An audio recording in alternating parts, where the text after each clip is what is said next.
Hi, this is Marlene with Miami Ghost Chronicles, and I want to welcome you to another episode of Stories of the Supernatural. Whether you're watching a video or listening to a podcast version, please like and subscribe to us so that you can get notification of when a new show is released.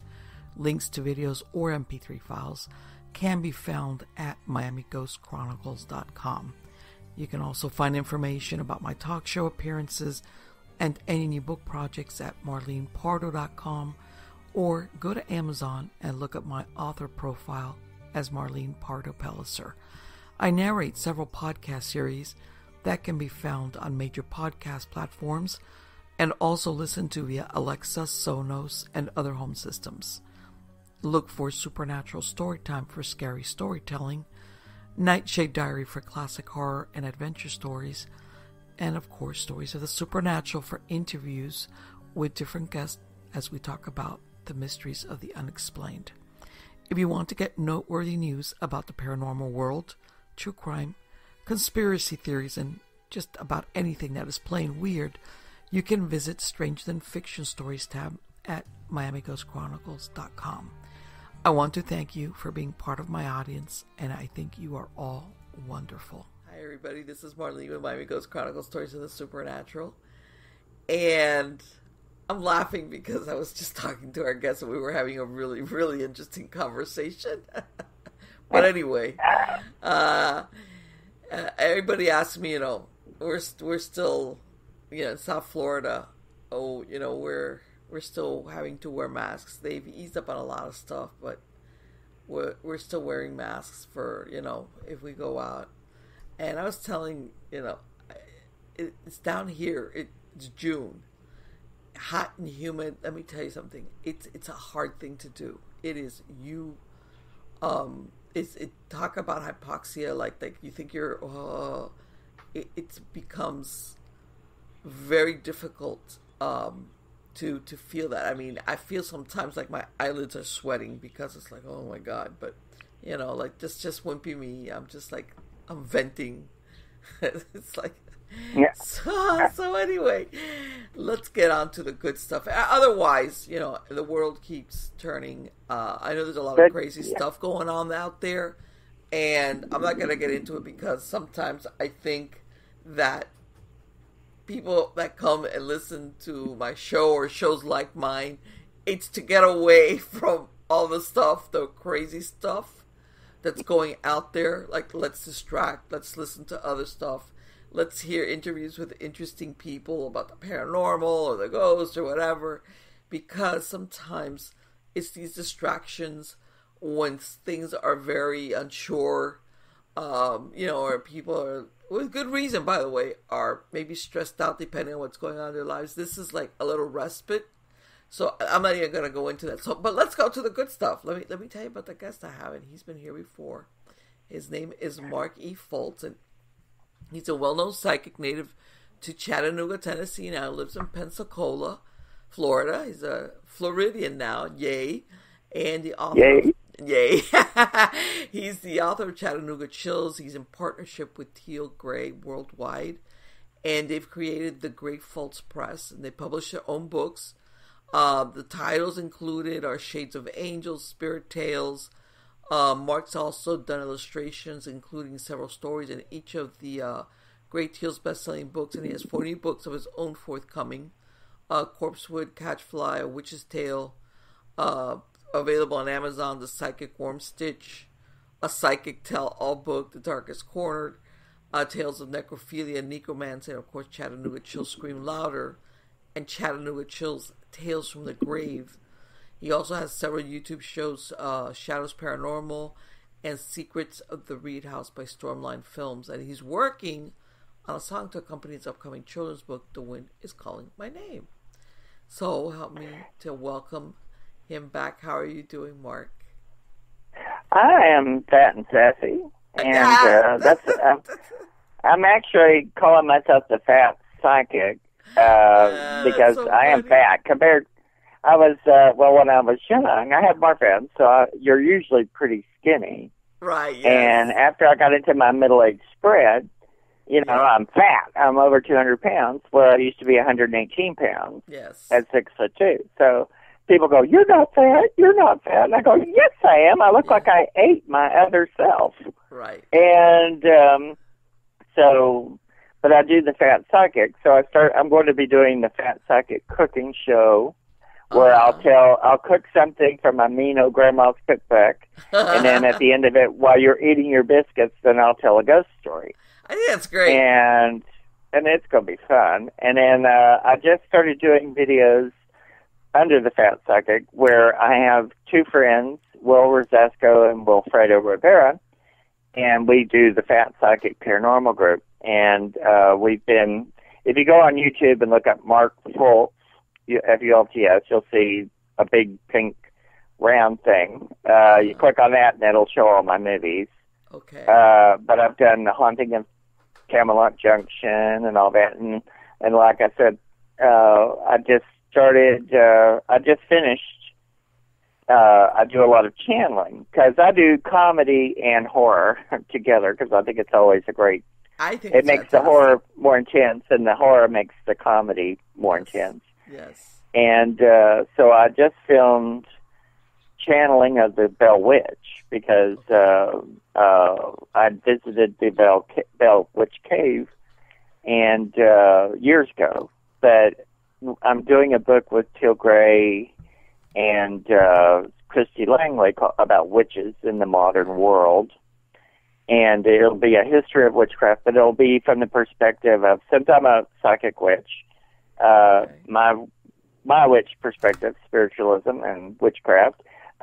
Christy is a voodoo priestess, so she's going to come from that angle. Mm-hmm. And then Teal Gray is a Christian mystic, so we'll bring the history of all of us and all of our experiences from those things. And so I've been real busy. Well, that's great. We talked about it. When you're creative, it's sometimes this is the best thing, It's like, you've got the idea, and you know how sometimes you have these great ideas, but then when you start to try to implement them, it's like, man, this is a lot of work. It's a lot of work, but it's when I moved to Florida, which I love, every 2 or 3 days, my partner and I go, we love Florida. It's a great place here where I'm at. It's everywhere you have. If you join metaphysical groups or metaphysical communities, they're always they're like anything else. You have great people and you have not so great people. But the metaphysical community has been really good here, and very accepting, and I've really been able to kind of blossom, and like I said, we're doing films, we're doing investigations, and the books, I've been part of about 10 books with Teal Gray and Sin Schrader Hill and myself, my own books. But so it's been kind of crazy, but in a great way. Right. Because where I was at in Tennessee, it was very repressive. Okay. And, you can't, it's really sort of illegal to be a psychic in Tennessee, and in some parts of it. And then you come here and it's like, oh, yeah, they come, the guy who runs the store is a real sweet guy, and he's a voodoo priest, and people come in all day long getting spells and getting candles, and it's great. So, I mean, but it's, but my Fat Psychic cooking show, I think I'm looking forward to that, because I think that's going to be a blast, because my grandmother is such a fabulous idea. That is so great. Okay. Oh, yeah. And I would love to see what recipes you're going to do for Halloween time. Well, my first one is going to be graveyard. I'm taking my grandmother's recipe, so there's one that I love. It's this chocolate pudding thing. Uh-huh. It's about 70 years old recipe, but it's fabulous, but it looks like cock-a-doodle. And so I'm going to call it graveyard dirt pudding. Okay. But I'm going to make my own twist with it, where you can put in Kahlua or, a cherry liqueur or something, because it's very dark chocolate, but but it has a pudding in it. It's kind of like a lava cake kind of thing, but it's from like the 40s or 50s. Okay. And it's delicious, but it looks like dirt. So yeah, I'm just going to turn it up, and I make things that my mother made. I always ate American goulash. Well, now I'm going to call it American goulash. And, great. And I'm going to have characters in the thing, because my grandmother, Fults, my father's mother, she was meaner than a snake. And the best cook you've ever met, because it was old Southern cooking with lard and, everything was delicious. She was a great cook. A terrible person, but a great cook. Yeah. So I'm going to have her ghost being in there, and, I'm going to have poltergeist and possessed dolls and irritating me that I have to make go away by cooking her cookies. And that's great. Because my grandmother had this oatmeal cookie recipe that she would do with lard in it, of course, which made it great. And but it has like coconut in it to make it chewy, pecans to make it crunchy, and wow, and it's wonderful. When I make those, people scratch the door wanting more, and because they haven't tasted lard before, and lard's natural. I think you process it better than yeah, it's gotten a bad reputation, and it's not when you look into it, it's not. And if you've never had corn pone made with lard, or corn sticks, or chicken, you just haven't lived. And so I'm going to do that kind of stuff, and then have the ghost on there and be silly, and just I just think it's going to be exciting and fun. And then I've got when are you going to kick that off? I'm trying to get it started in July. And okay. And I have a tour. I did a tour in Chattanooga, Tennessee. Mm-hmm. So when I moved, I had to kind of knock that off. But I made it where it's an online tour.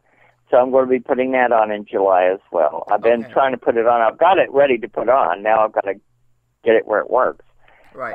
Where you can pay for it. But it'll be really the first online ghost tour that I've ever seen. I think it may be the first one. And it's 2.5 hours long, because Chattanooga, I mean, and it was just a tour of 13 blocks down Chattanooga. Mm-hmm. And I had 2.5 hours of stories. Right. And that's not all of the stories of Chattanooga. So now that I'm here in Pensacola, I haven't even started, and I already have 50 stories. Wow. So I'm going to do one of Pensacola online. Pensacola is a very old city. It's a very old city. Oh, I love it. And where I live on something called Old Spanish Trail, which it used to be an Indian trail, then the Spanish, and then 100 years ago they turned it into a brick road. So you've got this really haunted road, just all this Spanish moss and just old, you can't throw a rock without hitting a ghost. So, no, people don't realize that Pensacola, like St. Augustine, New Orleans, Biloxi, all those were either French or, the Spanish or English occupied it, but it's been a city or a settlement for that long. It's got a lot of history, a lot. So, it's great, and I love it. I love spooky places. I love haunted houses. I love living in haunted houses. The one here, though, I had to throw the spirit out because it was trying to play touchy-feely. There was a guy who had died. I didn't realize why. Because, if you get a haunted house, the rent is cheaper. I always think about it. And then later on, did you know it ahead of time, or was it something you figured out once you were living? Oh, I know. I can tell when I go in them if they're haunted or not. Okay. And I like haunted because I like the character. But the house that we got, actually, we're paying $100 less than we were paying in Chattanooga. Mm-hmm. I live in a house it's got a waterfront view over a bay. Right. And it's an antique. It was haunted. It was perfect. And if you have a problem with the ghost, I think it's character. This is an old house. But there was a guy who had died that we didn't know about in a house behind us. He had died and laid in the house for like 6 weeks. And so when we moved in, his spirit had moved over here. And, I mean, at night I'd be trying to go to bed and go to sleep, and there'd be this guy standing by the bed making noises and twiddling his thumbs. And I was like, I don't mind you being in this house. I'm like, I don't mind. I know you're here, but I said, but don't bother me. Don't bother my cats. Don't bother me. If you're just here and this is your house, that's fine. But then it got to where it was, you could feel someone touch you. And it was like having a silk glove with shells in it or something. It's real strange. And but I kicked that out of here, and then we found out about the guy behind there. It just was, had just come to wherever there were people. Okay. And so I got rid of that, and it's been fine ever since. But I've got to go investigate. I investigated. My friend owns a what used to be an old funeral home, and now it's a boutique. Well, now here's what's special. Let me tell because in the 40s, when it was a funeral home, Martha Beck worked there, and she left. She worked there for a while. She prepared the women in the 40s, and it's like within walking distance of my house. She went to New York, met up with Raymond Fernandez, and they became the Lonely Hearts serial killers. And they killed 20 women and a toddler. And she was executed at Sing Sing. They sent her back here to the funeral home, and then they buried her in a unmarked grave like at 6 in the morning. And she haunts that place. I mean, I did a show. I've done several shows about that. If you look up The Haunting of Camelot Junction by the Fat Psychic, you'll see it. But there's just, in Florida, it's just old. It's some of the older cities. And you don't have to go very far. Down the street from that is a house I've got to investigate where a guy got thrown across the attic because the spirit he's gay, and the guy's spirit doesn't like gay people. And he was doing like an investigation and he got thrown? Yes. Wow. Oh, yeah, I'm going to be investigating these things, and I'm going to clear out of the house. Okay. Because they have children that they have, each partner had a house, so they have a house they live in, but they have children. And so I'm going to go to this and investigate it and then get rid of it. Because that's something I can, that I specialize in. But, that sounds like a problem. But you can't but you can't walk anywhere without a ghost chair. And so I just think it's fun. And it's fun, interesting, but of course, it's not fun for some of the ghosts because, I mean, they've gone through traumas and stuff like that. So I try to treat them decently, and if there's something that can be done to help them, fine. And some of them don't want to be helped. Right. And it's going to be very interesting. So Florida has been a unique experience already, and I've only been here 2 years. So starting in July and August, I think I'll have a lot of projects going out that people will have fun with. Yes, absolutely. And I want to say, believe it or not, my preference is I like those old-time ghost stories because maybe it's because I romanticize them a little bit more. But, there's something about these people that go back, depending, of course, on what they did. Some people are quite horrible. Others stick around, obviously, for different reasons. But yeah, and it's surprising. You'll have people that live in some places and their experiences are very, very light. And then another family will move in and it's like hell breaks loose. Oh, yeah. Yeah. And it depends upon the person and how open they are and how open their protective system is. Yeah. Yeah. If your aura is in good working condition, it's usually not too bad. You can usually, until you can cleanse, you just have. But in these cases where there's something else, where it gets pissed off if you start trying to act, if you come in as a Catholic telling it it's a demon, and it's not a demon, then they get mad at you anyway and cause more trouble. If it's not relating to the spirituality you're trying to use to get it out, sure, it's going to make it worse. usually. And then what you have to do is treat everything as energy. And don't give it a spiritual connection. You just use it as energy, push it out, change the locks, change the barrier, because you can't destroy the energy. Right. And if you push it out, it'll go do something else. It'll go back to the grave and eat on the corpse, or, because they can eat the minerals out of the corpse, or they go somewhere else. Right. But, or they can go on sometimes. But, and the fad right now is for people, there's a fad of people going, I'm a demonologist.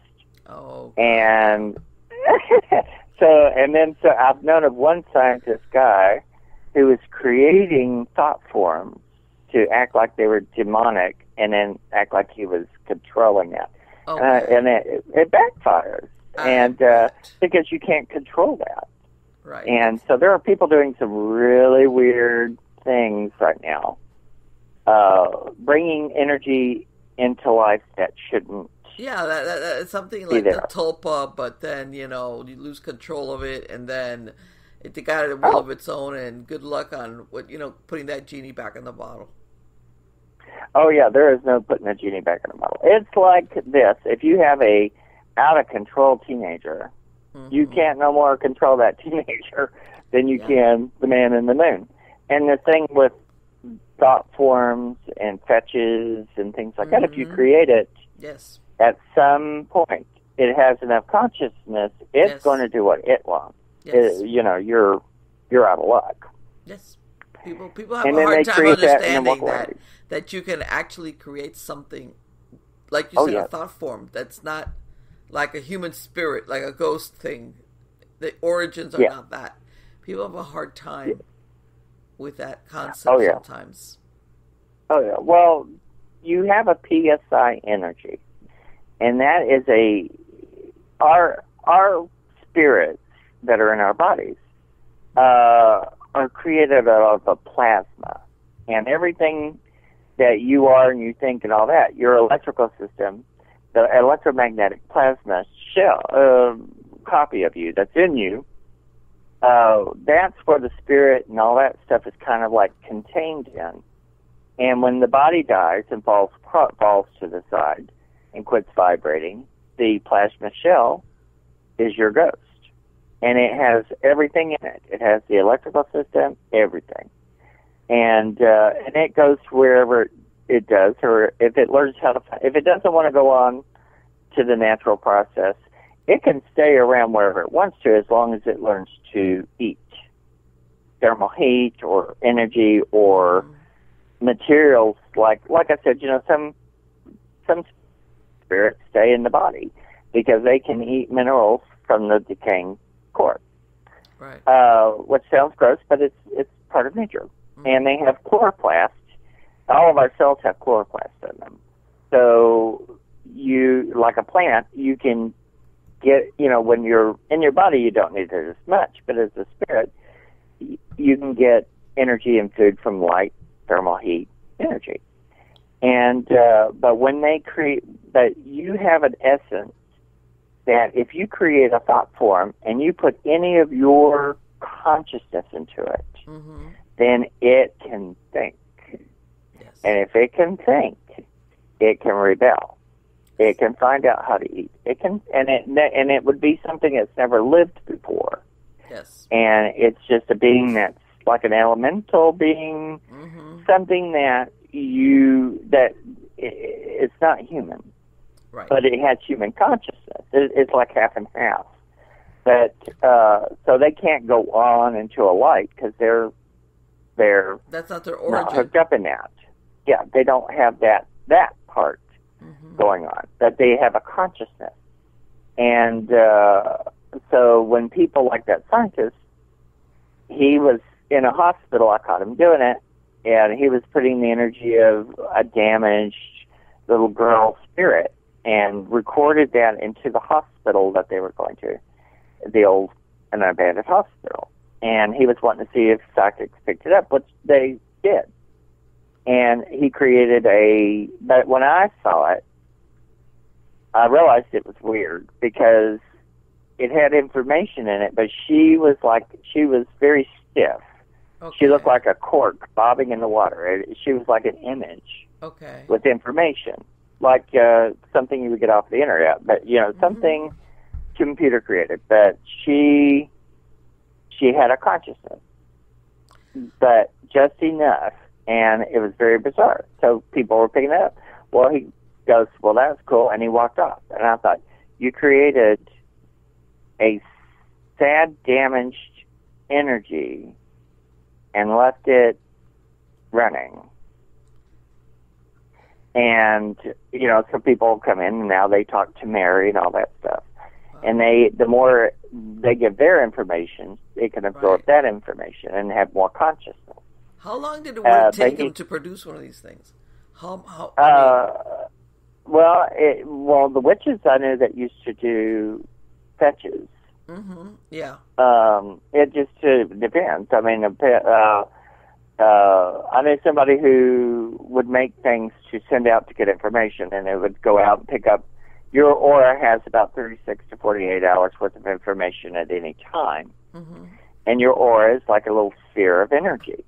So if you have something magnetically that has your information or your energy trail, they send it to it, it kind of picks up that, like static electricity, it picks up whatever information is around you, comes back in an orbit to the person who created it, and it downloads into their aura, and they pick up the information. Okay. Well, and I've known people do little fetches like that, and then, after a while, those can be put on like a timer thing. They send them out, and they disintegrate after a certain bit, because they aren't giving them consciousness. Right. They're just sending out a fiber optic energy to pick up information, bring it back. But I also knew someone who created fetches by using corpses and dead animals and things like that. And those things, when he died, they just kept going. Oh, my God. And because he took the information out of a dead person named Arthur and would use it, and he would tell everybody, "Oh, that's my little thing. I've had it since my childhood," and all that, and it was a bunch of bull. And I mean, that thing would go, he would send it out to scare people, to take spells, to hurt people. Wow. And it didn't like it. And when he died, I'm sure it did some stuff to him. He was scared of it before the end of his life. What does that tell you? Right? Yeah. And then that thing is still alive out there. And it has its own function. And it wasn't something that needed to be out there. Right. He just, because of the ego, he wanted to scare people. And it worked. I mean, it was pretty scary. Well, but if you're telling me towards the end, even he was scared of it. So that he was scared of it because they don't like being forced. Right. Like people, if it has enough consciousness of you, if you don't like it, something, it's going to be the same way. It's not going to like being made to do things against its will. And people are doing that kind of crap. Maybe not with the dead corpses, but you can create thought forums and send them out there and all that stuff. But if it has your information, because you created it, right, it has your DNA code. Yeah. And if it goes out to do stuff and all that, eventually it's going to go, well, I don't need to go anywhere. I can just eat your energy.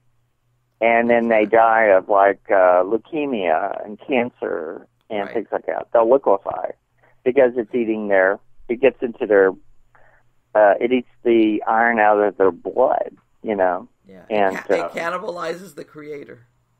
It cannibalizes the creator. And so that's, and when I used to be in Chattanooga, I knew, I came, when I was in mysticism there, when I was young, I was like from 18 to 28, I was around different, I was training being a gardener. And you would meet all these people who thought they were little magicians. Mm-hmm. And every guy magician that I ever knew, they'd go, "Oh, you just don't know what you're talking about. I can control that." Oh, well, clunk. They'd fall over dead, A couple of years later, every time they would learn, they would go, "Oh, I want to strike that person," and they'd create this crap. And then they would kill them. And each one of them would always go, "You just don't know what you're talking about. I can control that." Well, clunk. And, I'm like, I can count on my hands several of them that, they all thought they knew what they were doing, and they all died very young. Yeah. And they all died of consumptive energies and consumptive diseases. Really? So you have to be careful. I tell people, you better be careful doing that crap, because people don't understand your orbit, because you have a little sphere around you, and we're like the planet. And when you send something out, it goes around an orbit. And you send it out to hurt somebody, you better be prepared for the comeback. And I've known technicians who know how to coat it with sugar and kind of, send it out there so that if it comes back to them, it will come back as nice to them, but it only triggers if the person does something bad towards the individual. But mostly, but there are people out there creating some really new, messed up, weird stuff that we don't even know the ramifications of it, because it's stuff that's here in our dimensional layer. I think so. You're not just getting seduced because they produce something. I think at the beginning that they're surprised it actually works. Yes. Like they get results and then they get seduced into, of course, like what you described. I can control this. Oh, they all think they can control it, and I'm like, you can't control it any more than you can a wild horse or a kid, or because you could have a child, give it all the love you want, and it could still go out, I hate you, I want to cut you, Right. It's ego. Yeah. And the people nowadays too, when they create these things, in the old days when they created stuff like that, they didn't have distractions. They didn't have internet. They didn't have electricity. They didn't have, their life revolved around what they needed to do, and they kept track of everything. Mm-hmm. Now we're bored. We get bored so easy and distracted, and everybody has ADHD. And you create something that's a thinking, acting form, and you send it out there, it's going to entertain itself. Right. And it's like, okay, well, I'm done with that. Like, those people that they it's like a toy. They think, well, I'm bored with it. I'll put it away. And it's like, well, it's not an inanimate object. No, it's not an inanimate object. It's the gas is still going. Yes. And then if they find out too, now some of them, if they don't know how to eat or how to use the existing material around them to function, eventually what will happen is the plasma they're made out of will thicken up, congeal, harden, and then eventually the energies will break it down and they get reabsorbed into dimensional layers. And but if they learn to eat, it's on. They can live, they can go wherever they want, and mostly with there's 2 times of the year the veil is thin. You get more activity there's May 1st and November 1st. And in the summer, you get more spiritual activity because it's warm, and plasma is like gelatin. So if it's warm, it's fluid, and they can function, and they do it. And then in the winter, in near Samhain, which is Halloween and stuff for us, it gets cooler. So when it gets cooler, the plasma thickens up. They kind of hibernate until spring, unless they can live in a house that's got, central heat and air, or something to eat. And so mostly what I have to do a lot down here is people have a lot of weird things in their houses, and I have to go, and what you do is you change, you smudge, and you do all this, but you have to use all 4 elements. You have to use water with salt and air and fire, and something that's grounding, and you smoke it out, right, and draw a circle and keep it out. If you don't do the circle with the salt water and all that, what happens is once the smoke clears up, they just come back in. Right. You smoke them out. They can't handle that kind of heavy material. But if you smoke them out and they come back, they go out and then you shut them out. If you don't shut them out, they just come back. They come back. And they'll go back out when you smudge again. Yes. You know? Yes. So, let me ask you real quick. I've heard of some hoodoo traditions where they also use ammonia. Have you ever? Yes. And for me, now I know I think I've heard someone in video, I think, use ammonia. But a lot of what I've used before is vinegar.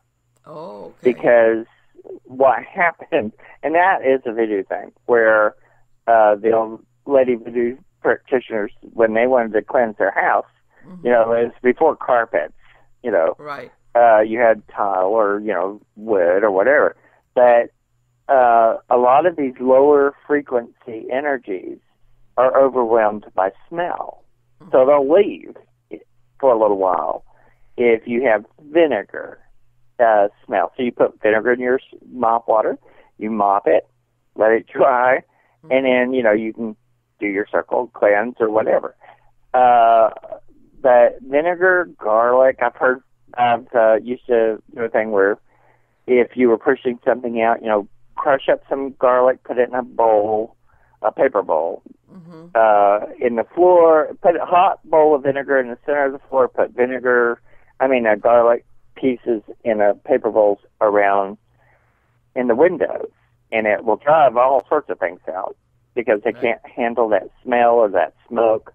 And then when it's out, let it sit there for an hour, then go back, put gloves on, throw all of that stuff away because it absorbs, and the garlic absorbs. Right. But the vinegar repels. So go throw all of that away and then do your smudging. Right. But all of those really heavier energies can be run off with stink and with smell. They don't like it. Do you think that's where you get that thing about vampires and the garlic thing?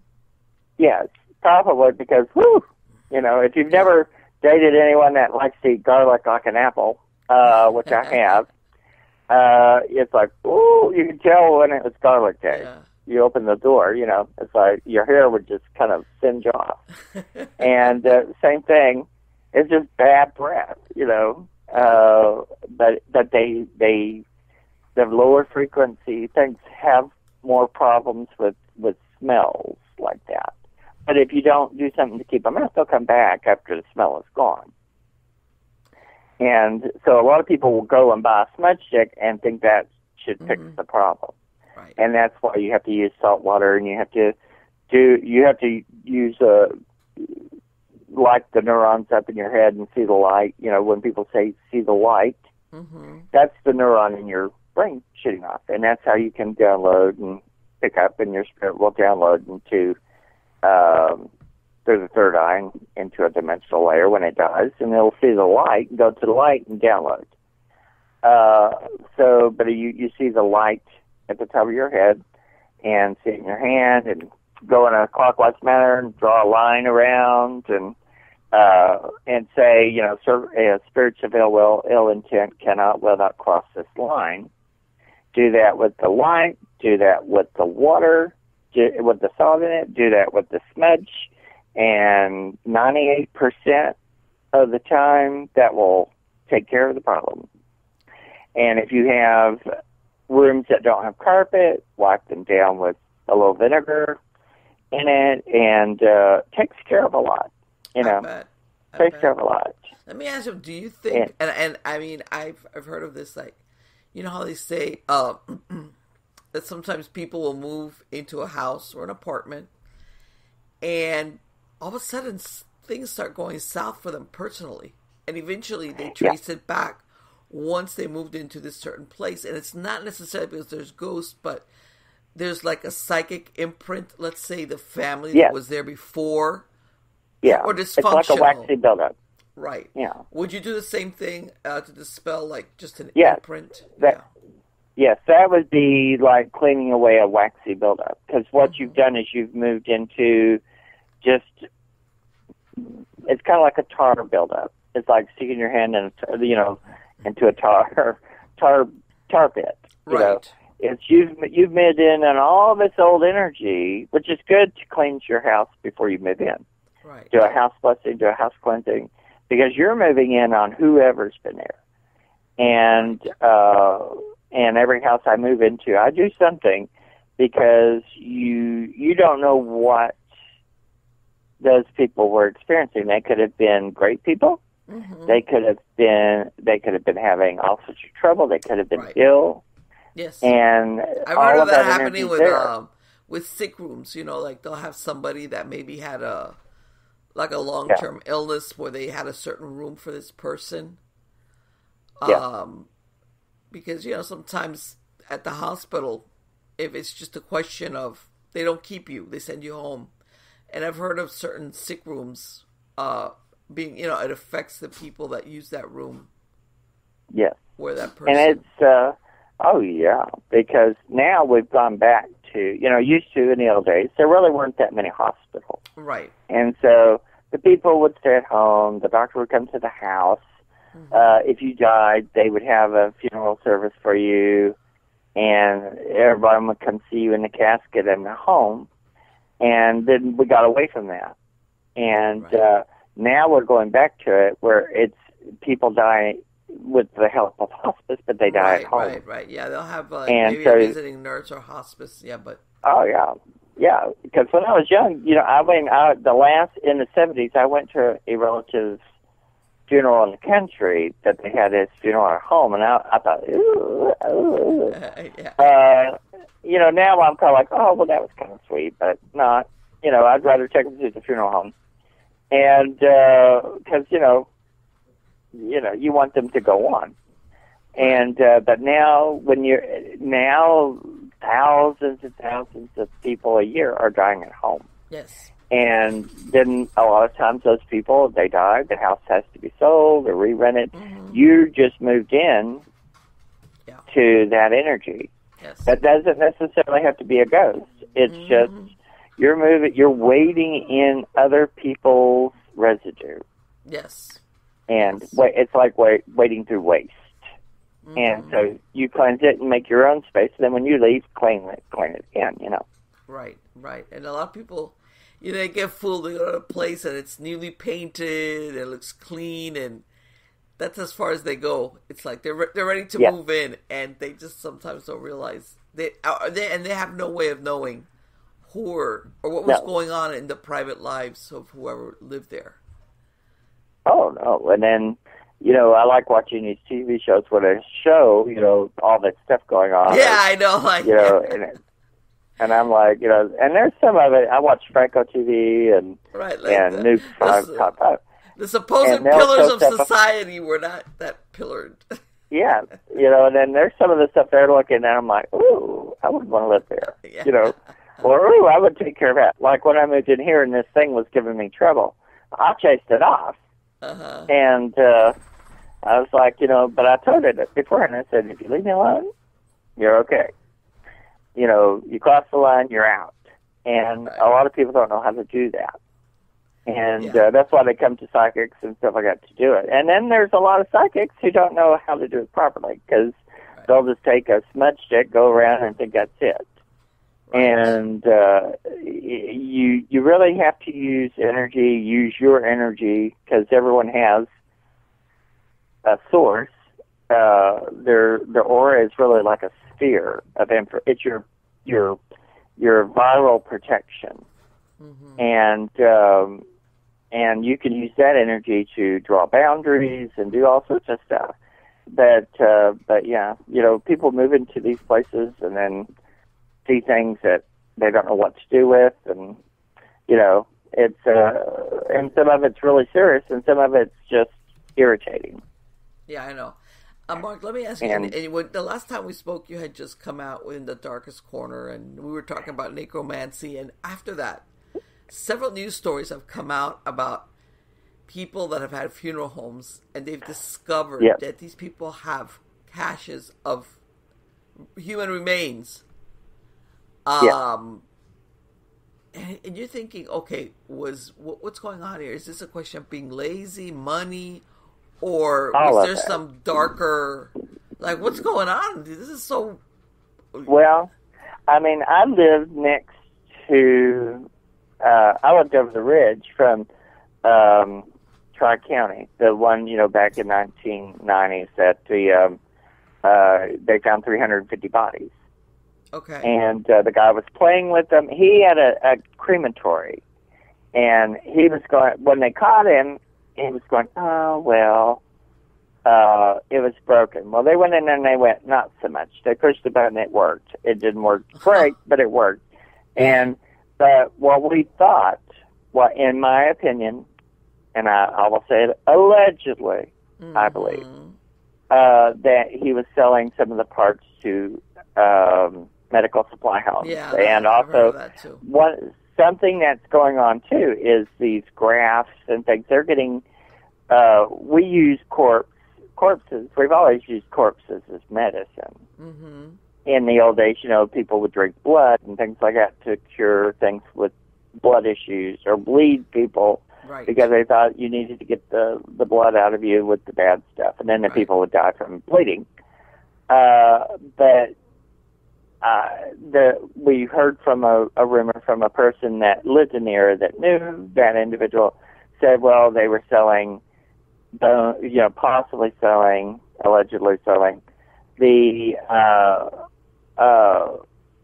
bone and skin, because when you die, they ask for your skin or body parts, and they take those and give them, use them on people who have been burned or who need bone grafts or who need marrow transplants. Right. Well, some of these funeral homes are making money doing that, and and also you have to do it within 18. It has to be really watched, and then they're just taking it off dead people and giving it. Even the organ harvesting, there's like a window of time. A window of time, and it has to be done.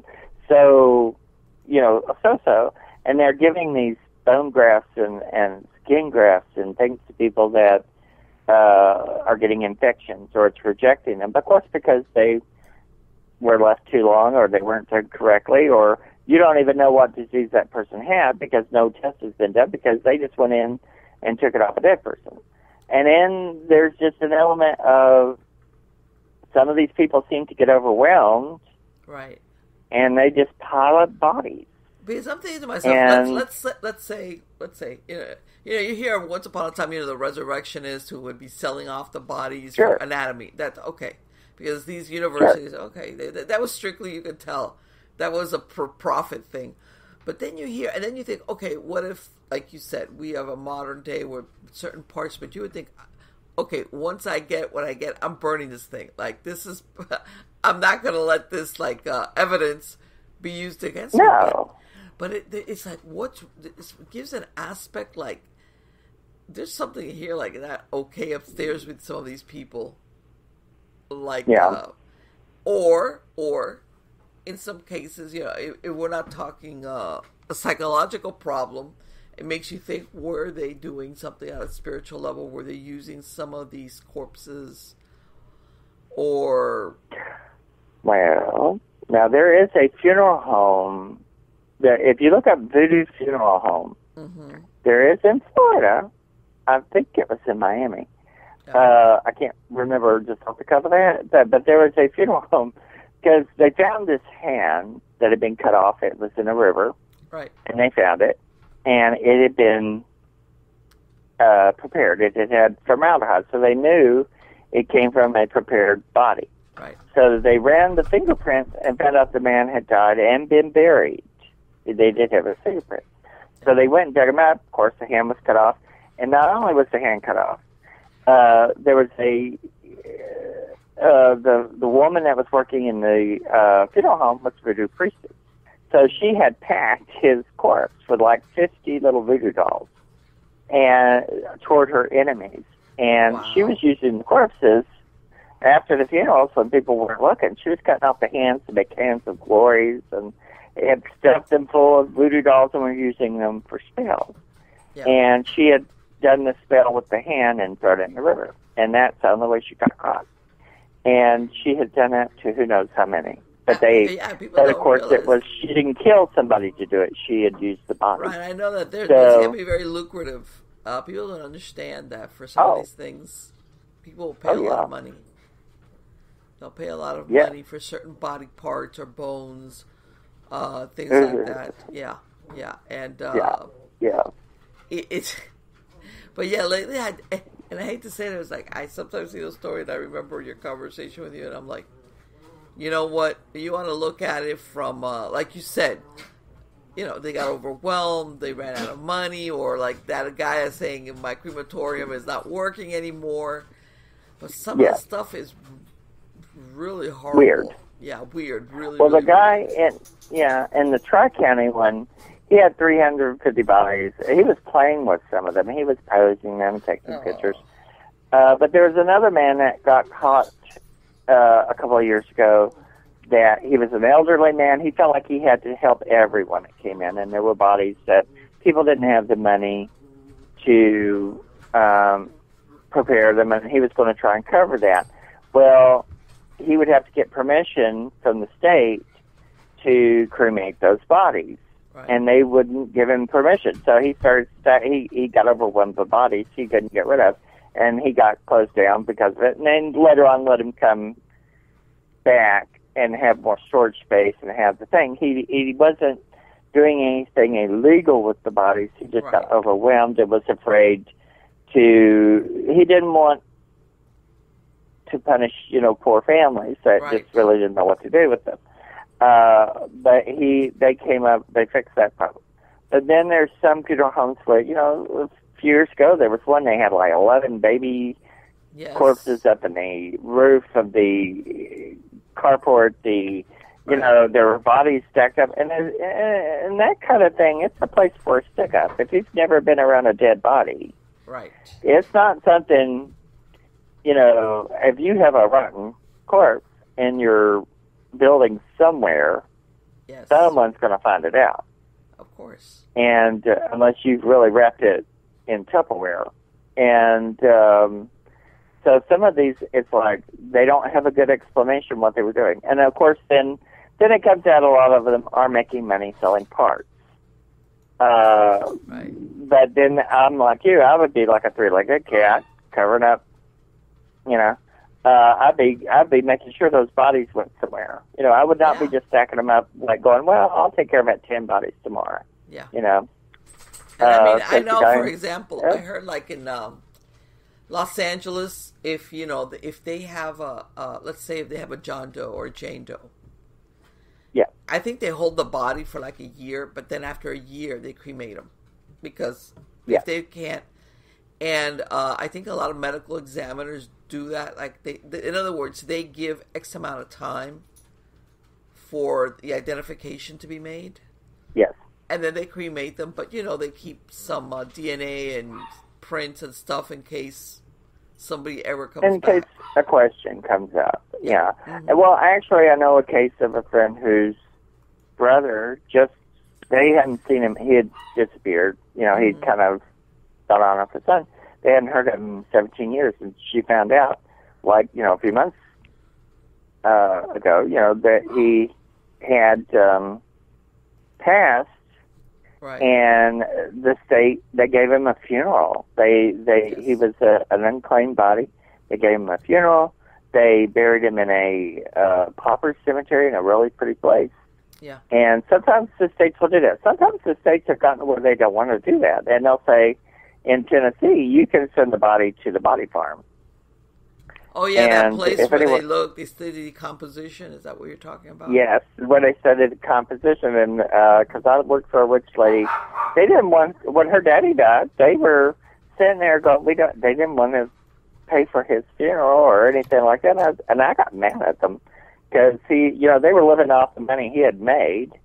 And I thought, well, why don't you call the body farm? And she went, oh, that's a great idea. And then, there went. And I felt bad after it because I was much younger. And I was like, ooh, I don't think I would be sending my family member to the body farm. But some people, it's all right. You can try to send them to hospitals for, leave your body to science. But they get overwhelmed with that. So the body farm does have a use and does do that. But in Tennessee, you know, a lot of them will offer that if you don't have the money, because they're all they're interested in that $10,000. You know. Oh yeah. If you ain't got the money, honey, they'll go, you're just out of luck.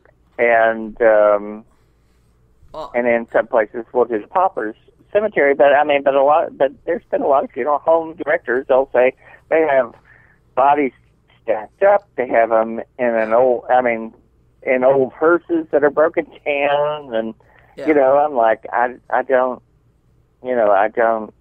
know the mentality. I don't know what's going on there. Let me tell you something. I've also heard the medical examiner. Sometimes they know exactly who it is, but the family can't afford funerals, like nothing, the basic even. And the family is like, in other words, they know exactly who this is, but the family says, look, we're not going to claim the body. And you can't force somebody to take the body, in other words. To take a body. And then they have to do something with it. Yes. Yep. And and those will sit around. And I thought, I could never imagine not taking up, a relative. And now you can get you can get a cremation for $1,000. You know, and you can even get a payment plan. But a lot of people do that. They'll just say, no, they just won't return their clothes and won't go pick them up. Yeah, yes. And it's a whole new ball game. But you can, if you look online, there's a lot of messed up funeral home stories, a lot of messed up necrophilia stories, people playing with bodies, because there's so many people now that have grown up with they don't know how to talk to people. Mm-hmm. They don't know how to connect with people. They're having classes in colleges to teach you to talk to people, because they can't relate to people. They can't get mates. They can't get dates. Right. And so I can understand how some of these people go, they just say, well, it's a dead body. Well, they don't have to talk to me, Yeah. It's kind of a movement. And I think it's disgusting and gross, but I understand how it's doing, because people are not afraid of corpses. They're afraid of real people. Well, and people don't understand also that handling dead bodies, you can get a lot of diseases and infections if you don't. Oh, well, yeah. I have a story from Chattanooga. Just so happens, back in the 80s, there was a girl that died. They buried her in there was a real fancy cemetery called Forest Hills. And very beautiful place. And somebody desecrated her grave. Mm-hmm. And that's a lot of work to do nowadays. Yes. You're talking casket, monument. But she was a 16-year-old girl. Someone dug her up and molested the body. Oh. They didn't know who did it until this guy went in the emergency room and had blood poisoning. And what had happened is he and his friend had done that for whatever purpose. They never did tell why they did it. It's probably ritual or something weird. Yeah, I was. They had sex with her body, but they didn't use protection, and they got blood poisoning from the embalming fluid, and they both died terribly. They couldn't do anything for them. What dummies! Did you hear about the one? I want to say this happened like 5, 6, 7 years ago. I want to say it was Texas. Oh God, I can't remember the name. A girl, she was sick. She had a boyfriend, and I can't remember if she was ill or she died. But she was young, 19, 20. And the body had already been taken to the funeral home. And somebody stole it from the funeral home. I remember that story. As of today, they still have not found her. They pointed the finger at her boyfriend, which she had broken up with. And he's like, no, it wasn't me. It wasn't me. And they've never found this poor girl's body. No, one day someone will die and they'll find her, stuck in a container. But there was one just a couple of years ago, actually, this guy had a girlfriend living with him, and he was had mental problems. Mm-hmm. And his mother hadn't seen the girlfriend in a while. And she went and asked him about it, and she found the dead girl in his closet. And he said, "Oh, that's my sex toy. That's not a person. That's my sex doll." Oh. And she had died. They don't know how she died, if he killed her or what. Mm-hmm. But the mother found her, and he had dehumanized her so much. She was just a thing. And too, I mean, in China, there's a big thing about sex dolls, human-sized sex dolls, that they are really worried about because they're afraid it will lead to necrophilia. Right. And but it's just something about these people who just cannot deal with real people. Yeah. And it's scary. But yeah, the girl getting stolen out of the funeral home, that I don't know. It looks like they're deep. I don't know how someone did that. So there's usually so many people. Obviously, that you feel bad is her family, because let's face it, horrible. She's dead, and it's like, and I guess the thing is, nobody thinks that stuff happens. What do you mean? Somebody took the body? Yeah, she's not here. What do you mean she's not there? Oh, well, I think her name is Lisa Wendell. Something but she, like that, yeah. There was a girl, necrophiliac, she was taking a young man's body to the gravesite. She got to the grave, the family's sitting there, and she decided she wasn't letting the body go. She did a donut, took off, kept the body for like 4 or 5 days, and then they finally caught her. And she admitted that she had been, doing this for a while. And I thought, and the parents, here the parents are waiting at the funeral, seeing their kid come out, going to bury their son, and she steals the body. And I thought, I don't know what goes through your mind. How do you process that? That somebody just stole to molest your relative's body. I don't know how I would deal with that. I'd probably pick up a stick and beat somebody really hard. I know. It's like it's just it's very disturbing. I mean, these are people, I think, with social anxiety, but they've just fallen off the edge of the just something. I imagine there's got to be a psychological aspect to it. Yes. Where and these are the ones I'm giving them the benefit of the doubt that there's no dark magic going on. These are people that are just strictly, like you said, whether it's social anxiety or or like in some cases, if it was a love thing going on, who knows? Who knows? And very few of them are magically centered. It's very, but people like that usually turn everything into a ritual of some sort, whether it's a spiritual ritual or just something that makes sense in their head. Right. But you just, I mean, it goes beyond my comprehension. But the reason I started writing the books is that I started on those, which they're very funky, but they're real stories. And I thought, and two, they're kind of like a social thing, because it's not going away. It's not getting less. It's getting more. Yes. And we're just raising a generation of a lot of kids who they cannot relate to breathing, talking, thinking people. They can't deal with rejection.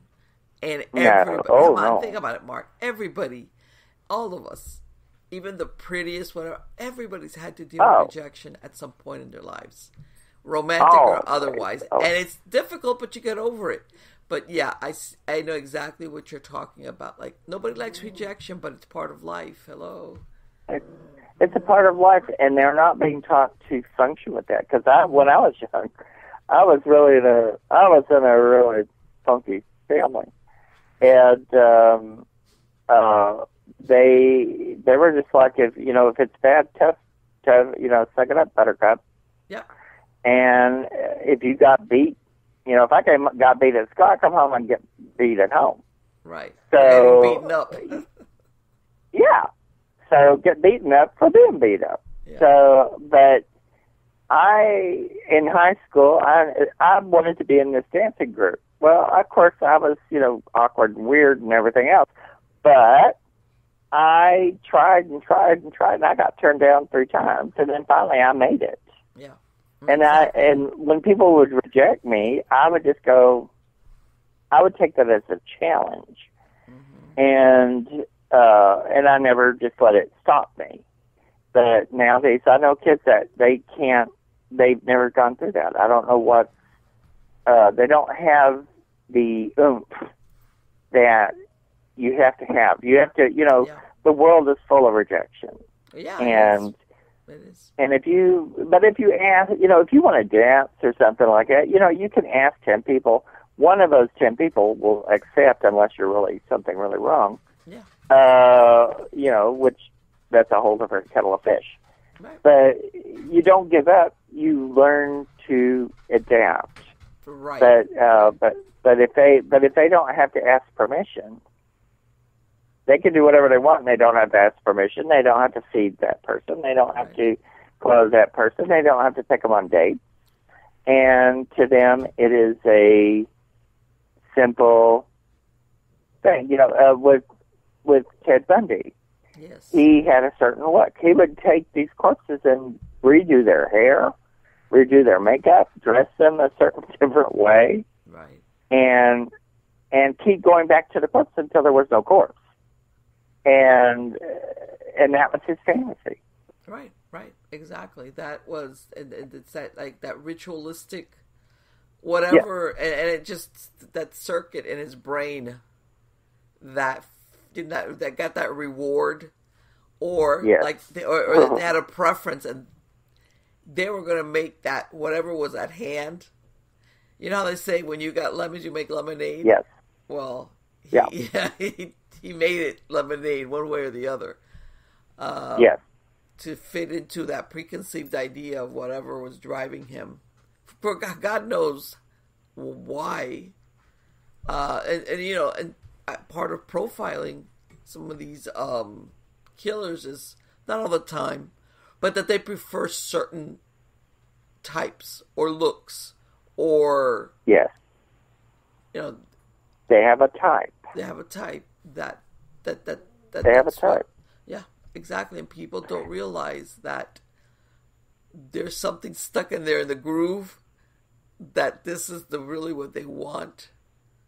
And yes, it's like it's almost like obsessive. Whatever cost. Yeah, there's a lot of that. And there's the killer. I think his name is Dennis Nielsen in England. They called the British Dahmer. And he was, when they caught him, the first thing he said was, the end of a day, end of another drink, end of another life. Oh, what a philosopher. And he just didn't care. They don't, right. And those people really, it's one thing if someone goes and gets a corpse and has sex with it. If they didn't kill the person, right, then it's a totally different thing. But it's like the Russian doll guy. He didn't kill the children, mm-hmm. but he took the bodies home. Right. But he's in a mental place. But there's a possibility they'll let him out because they don't keep you in mental places forever. Right. And he might get back out and go do it again. And most of them can't, and that's the truth. A lot of them, for lack of a better word, cannot help themselves. They cannot help themselves. And a lot of people enable the activity because, like his parents saw him had these life-size dolls laying around, thrown all over his apartment. And there was possibly a strange odor, but they were like, oh, well, he just has a weird collection. You know what? That's like, who was it? Was it Ed? Was it Ed? No. Was it Ed Gein, or who was the one that... Oh, my God, the one that would dress up as a clown. I can't remember. The one that had a bunch of them. Gacy. Wayne Gacy. That he had him on... And I think it was... nobody picked up on that bad smell always at that house. Like, hello? That place must have smelled, must have reeked. Well, but see, people don't want to get involved. Yeah. And Dahmer, people heard his screams. Mm-hmm. They heard saws going at 2 and 3 in the morning. They heard screams. They heard things, this, that, and the other. and no one wanted to be involved. Yeah. And I've seen that for myself, where people have been attacked, and group 40 people standing around watching. Not one call to the police, not one. They don't want to be involved, but they want to watch. Yeah. And I think there should be a Good Samaritan law. If you hear something or see something, you better get your ass on the phone and call somebody. Yes, of course. And because what if it is something like that? Yes. We how can I say? I'm not talking about every little thing. I mean, there has to be some type of common sense, but you kind of like exactly what you described. If there's a very unusual, a decomposing body puts out a stench that's not common. Okay. There's certain things that's like it doesn't take a stretch to say that's really weird. That's unusual. In other words, you might be one of these neighbors. I mind my own business, except when it smells like a dead body. When it smells like a dead person. And like I said, if you've ever experienced it before, which I'm sorry if you have, because I have, and because I got taken onto a site where a guy had been, they'd found everything except the arms and the legs. Oh. And they took me to the place where the guy was killed in the house. Oh. And, once you're exposed to it, there's nothing else like it. You can't say that's a dead dog, that's a dead horse, a dead goat. Right. It is a person. And I don't know. We live in a society where people just stick their heads in the dirt. They don't want to be involved, or it's entertainment. Or they want to chronicle it, so they can post it. Yeah. Man, this is really great stuff. Why stop it? Yeah, there's some kind of primitive thing going on. The thing that's being done is primitive, and the response of the viewer is primitive as well. That's like kids that are filming kids beating each other up. Yeah. The person watching is enjoying it, and the person being beaten is being engaged in a primitive event. It's primitive on both sides. And now we've got people with cameras. If there's something going on and something needs to be saved, they have to film it first. And that's the part I don't get, especially when there's like an emergency kind of situation. Like, what are you doing filming this? Go help this person. Go help this person. Right, drop the phone. And it's like they film them, and then they're kind of co-conspirators. Right, They're going, oh, yeah, he's going to die. Yeah, like, okay, yeah, go call a cop. Pick up a stick. Do something. Or some type of emergency, whether it's like, okay, you got your priorities really, mixed up, where you're thinking that you need to get this because you're going to upload it, and in the meantime, seconds are going by that are critical, but you got to get... Yeah, I've seen that, and I think that's disturbing. Yeah, and you watch these shows where they rescue pets or little stray animals and stuff, and they spend all this time looking at this poor little creature crying and needing to be... I'm like, I would have just reached down and picked up the animal. Of course. And they have to spend 30 minutes sitting there going, oh, see, look, it's in trauma. I'm like, no crap. Put down the camera and save the animal. Everybody wants to be a movie director, a Spielberg. It's like, stop it. Like, put the damn camera down and react like a human being. Yes. And step in there and take care of it. Exactly. And then, and we've seen it, with people being attacked and being killed, and people just sit around and watch it like it is a movie, and they're watching it through the viewfinder, so they're not even thinking it's real. Yeah. In a way. Yes. And I think we need to there's a lot of things in society. I think we need to start teaching kids to be people. Yes. And we need to say you need to have empathy, because there's a huge lack of empathy. Oh, absolutely. If I see something happening, if I see someone get hit in the head, that hurts my head. Yes. I feel empathy with that person or that animal, or I can't watch nature shows where something gets eaten because I can't. Yeah. I mean, I have a thing about animals. I'm like, I can't watch animals get up. Now, I'll watch a zombie movie all day long because it's not real. I love to watch a zombie or a blob eat something. Yeah. But as long as it's not an animal, eat all the people you want. But in real life, no. It's like the thing you have to jump into action, and it's like all of them are inactive. As long as they're not getting hurt, it's okay. Right. Everybody wants to be part of the audience and be famous. And be famous, or I've seen that. And you know what I think sometimes is disturbing, especially when these young people, because you always want to think of when you're young being very idealistic. Yes. You're going to be part of the solution. You're not going to let somebody get beaten up or an animal. And in other words, and you don't see that. Sometimes you do see that, which, by the way, I love to see those videos. But then other times you see like this total disconnect. And I'm like, this is not good, man. You're not going to, I hope you snap out of it, because if not, you're going to be a horrible adult down the road. Oh, yeah. And, I came from a generation, of course, where in the 60s and 70s, there were a lot of movements. Mm-hmm. And it was like, action. Right. You don't sit there. Get up and say something. Get up there and do something. Get out there and show what you think. Don't sit there on your butt. Yes. And that's a different thing.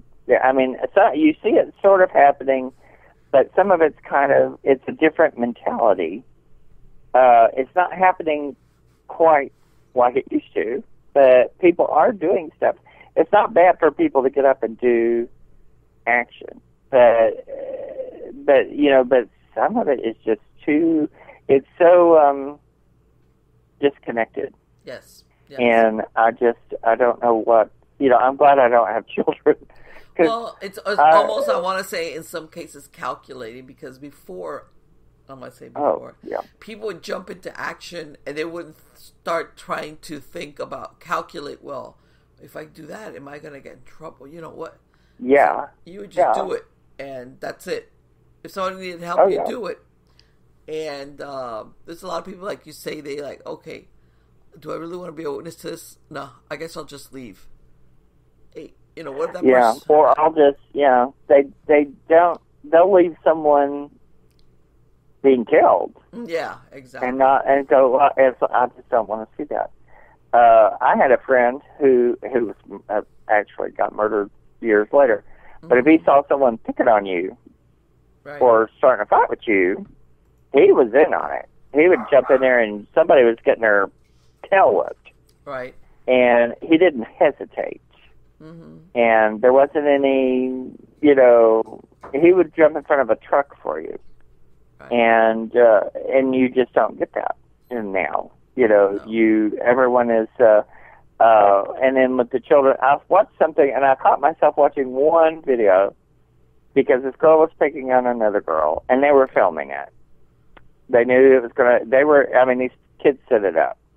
Yeah. And the girl was going to pick on this little cheerleader. She thought she was going to be able to beat, and the cheerleader turned on her. And all of these kids were cheerleading and cheering it on. And I thought, this is so wrong on so many levels. Yes. And because kids are promoting that kind of stuff. Oh, there's going to be a fight. Let's film it.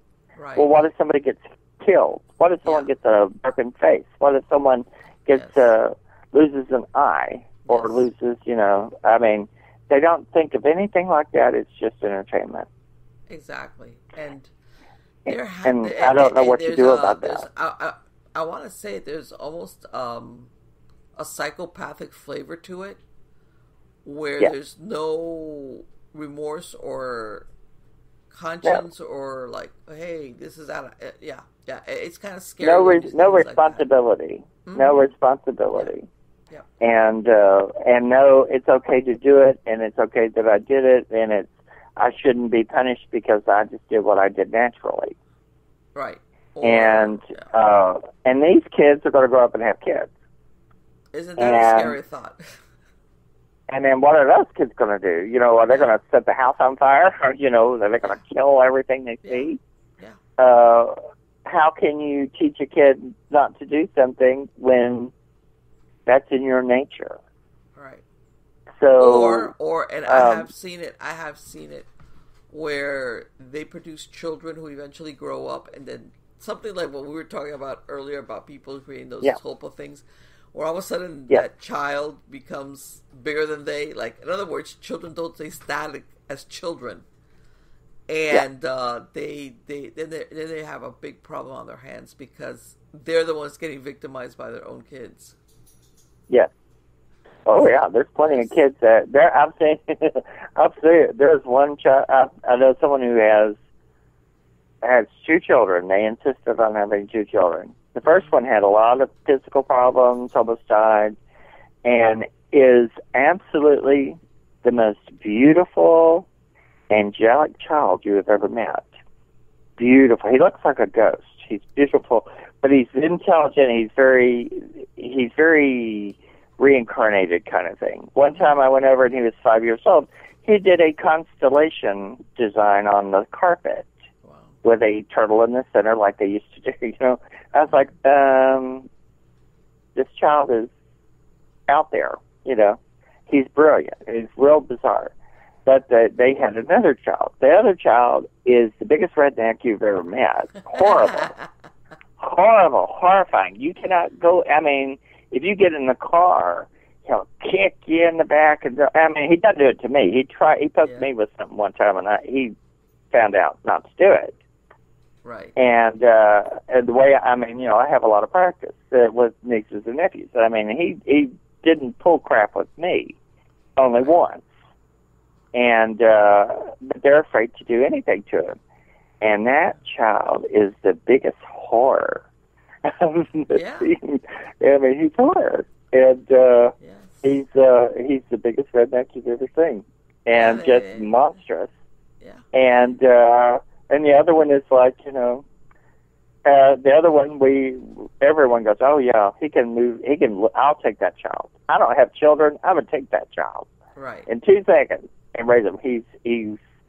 He worries about other children, he makes sure everyone's included, everyone has something to do.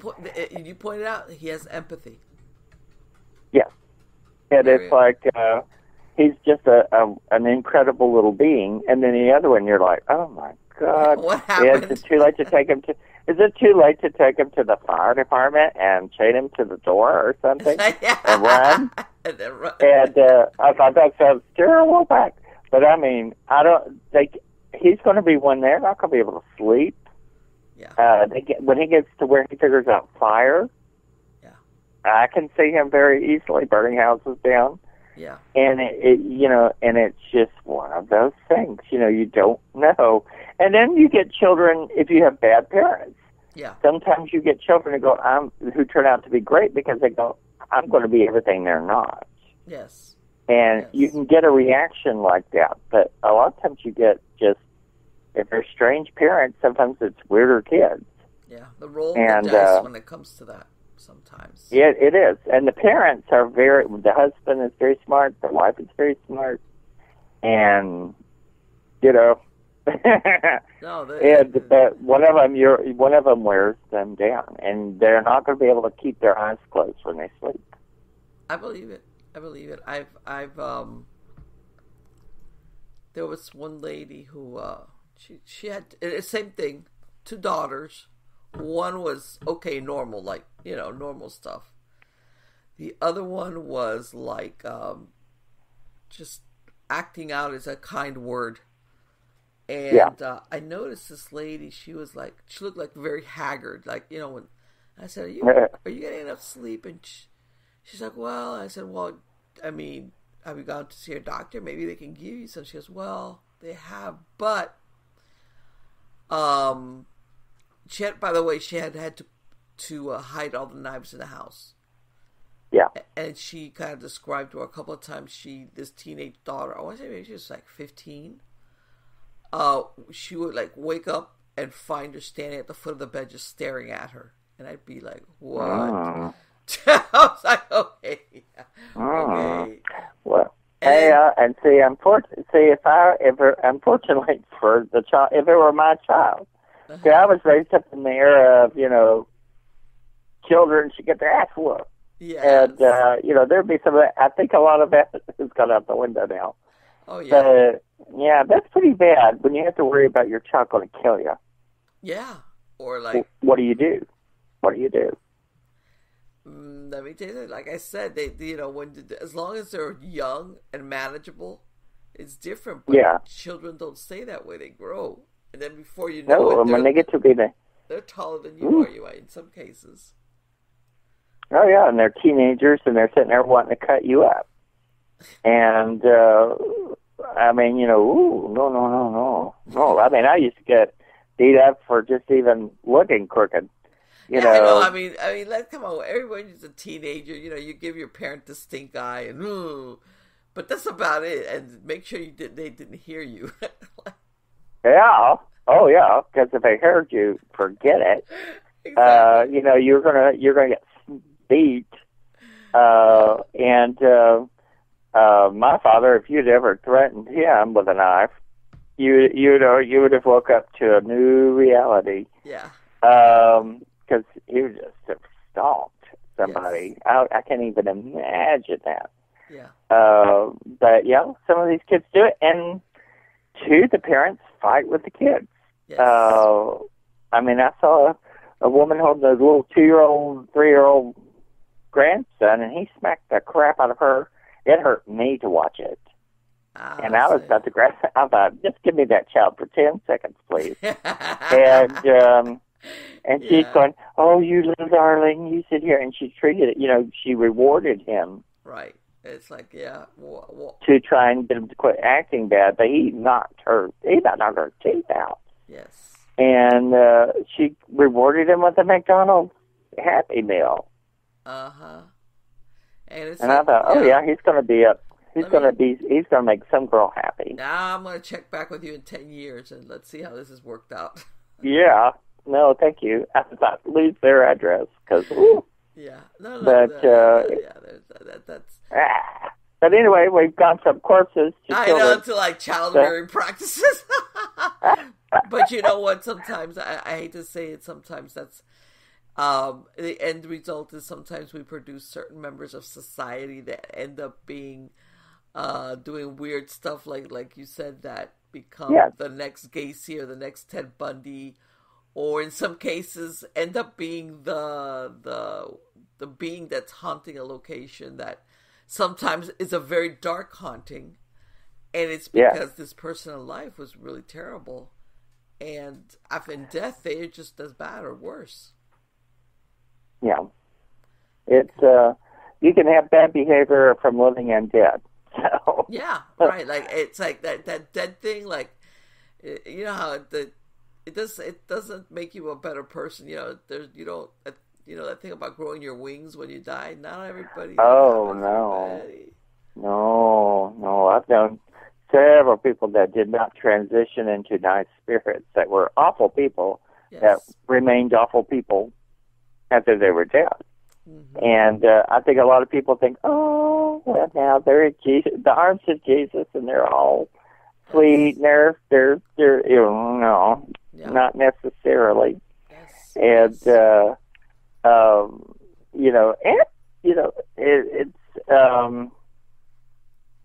and you have cycles where it all comes to the surface and everyone's into it, and then they're out of it. And right now there's a lot of shows about all that stuff, and then it'll kind of go into a down slope, and then it'll pick back up, and then psychic stuff goes like that, like during wars, every time there's a big war or a big trauma like what we're going through right now, people turn to the psychics a lot. Yeah. They turn to spirituality because, they're scared of reality. And they want to see they want grounding in something spiritual. Yes, exactly that. And That but yeah, assurance of what happens to us after we die. After we die, and for me, I'm a total believer. I mean, there's a lot of stuff that happens that goes on. Yeah. But it's but some of it, But there's such an emphasis nowadays on people wanting the scary part of it that they're bringing a lot of that to the surface, and there's a lot of weird things going on that you just wouldn't see 10 years ago. Well, right. And there's like, I want to say,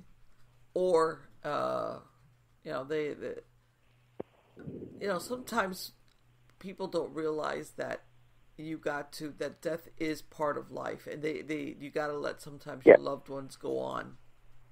And what's that rip, like rest in peace kind of thing? You've got to do that. And you're the living, and you stay among the living, and I'm sure you come across it maybe sometimes as a psychic, Mark, where people just refuse to accept the reality of a certain person, either deep love or deep hate. In some cases, they just don't want to accept that this person is not around anymore. Yeah, they won't let it go. Yeah. And the thing is, there is no life to live anymore. They are a consciousness, the way I look at it. They're a consciousness. But it's not doing them any good to keep them trapped. Exactly. To you. For that spirit not to go on. Sometimes they don't go on because they feel like they want to finish their life, or they want someone to know what happened. Yeah. And I understand that. But there are some people who won't let the dead go. Yes.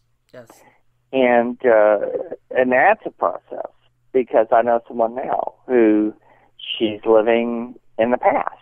And it's like everything is, that person died, but they're overusing psychics. Right. And that's my point. Yes.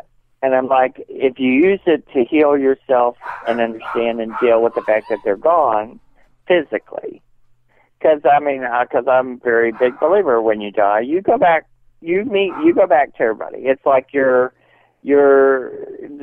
on vacation, and when you go on vacation, you'll see them again. So you have to let them go and do their thing, and you can talk to them. They can come back and forth if you want to talk. That there are some people that the spirits are having problems. They're stuck, or because they refuse to move on, or they're too traumatized to figure it out, or the person that just can't deal with death. Yes. And I think it's a very good thing to teach children early in life about death.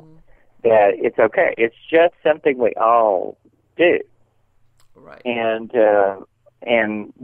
so many people are afraid of death. But when you look at it, the prospect that you're going to die at some point is there. It's 100%. And we have to figure it out and make it where we're not so disconnected from it, but also to where we're not so warped that we live in the world of the dead so much that we are having relationships with bodies, or we're having relationships with spirits that don't need to be having sex with people, or which is something that happens sometimes. And that's a whole different category. I want to say, once upon a time, because people, you hear about these well, there was somebody that died in the house. I go, how long ago was that? Once upon a time, it was very normal for people to die at home. And even for the wakes. This was not a morbid thing. It was a normal thing. People used to have babies at home, and people used to die at home. And it wasn't, that doesn't necessarily cause a haunting. And my point also being that people of all ages in the family recognized the death. It happened. And it always didn't happen to grandma and grandpa. You had the death sometimes of siblings, friends, things like that. So without, because I always think, of course, age appropriate for children, but you recognized it as, without sounding like, the cycle of life, or, the whatever. You kind of understood it better, that was a human condition, in other words. Oh, yeah. And people used to in the country, at least where I knew it, they would put the body on the table, on the dinner table. If it was the lady, the female family members would come and fix her. If it was a male, the male family would come and dress them, clean them, prepare them, and you know, and it was, you know, I mean, your birth and your death are your biggest. Right. There was moment. no. In other words, there was no embalming. There was no like, oh, we're going to take you to the funeral. You know, in other words, the body, and of course that's why you also would have those like burials ASAP. Because you had 2 days. Right. Usually. Exactly. You know, and then and if you didn't do it within those 2 days, then you had a problem. Yeah. And that's how a lot of people, though, before embalming, that's how a lot of people got buried alive. And actually, in some countries, that's happening again because they aren't using embalming. I'd rather be dead. If they think I'm dead, I'd rather be dead. I don't want to be buried alive. You know, when they do that, you know, whether if it's not the medical examiner, but somewhere it's like you're gonna be dead. You're gonna be dead. And then even out of something very simple like that, death and life, even the Victorians came up with ritual for all of it. And I mean, in the old days, at some point, they would actually sometimes eat part of the corpse. And then that evolved into, around the Victorian era, instead of eating the corpse, they would put a cloth on the chest of the dead person. They would make shortbread cookie dough, put it on the chest on a piece of cloth, let it absorb some of the essence, cook the cookies, give those to the mourners, and that way you had a part of the person you could take with you. And so you quit eating the person. And then eventually it evolved from the cookie thing to, you know, like in the South, everybody would bring food. They don't do it now. Right, exactly. But it came from the corpse quit being the food to you were bringing food for the family to nourish the family, but you weren't having to eat the body. Right. It's like, and no, honey, now I'm on a diet. No, thanks. Yeah, me too. I'd be like, oh, no, I think I'll take that KFC chicken now. Yeah, exactly. But now that people just order pizza, you know, when they go to funeral homes, instead of doing, you know, bringing their meals. But the meal thing kind of came off old rituals. So, I mean, we all have rituals of our own that we do that we just don't realize where they come from. So when somebody dies and you take food, there's a reason you take food. Right. Not just for the family. It comes from a ritual. You know. I did not know that. I always thought, you know, that food was, okay, the family is grieving, so you're bringing food so that, you know, hey, don't worry about cooking, you know, that kind of thing. I did not know that background. And that evolved from the, you know, because people would, I mean, there's old practices they used to do. But now, you know, in my day, you would take, you know, somebody always bought a ham and stuff like that. And it evolved into that's what we were doing it for. But in the old days, you had to do things to represent memorializing the person by eating something that had their essence.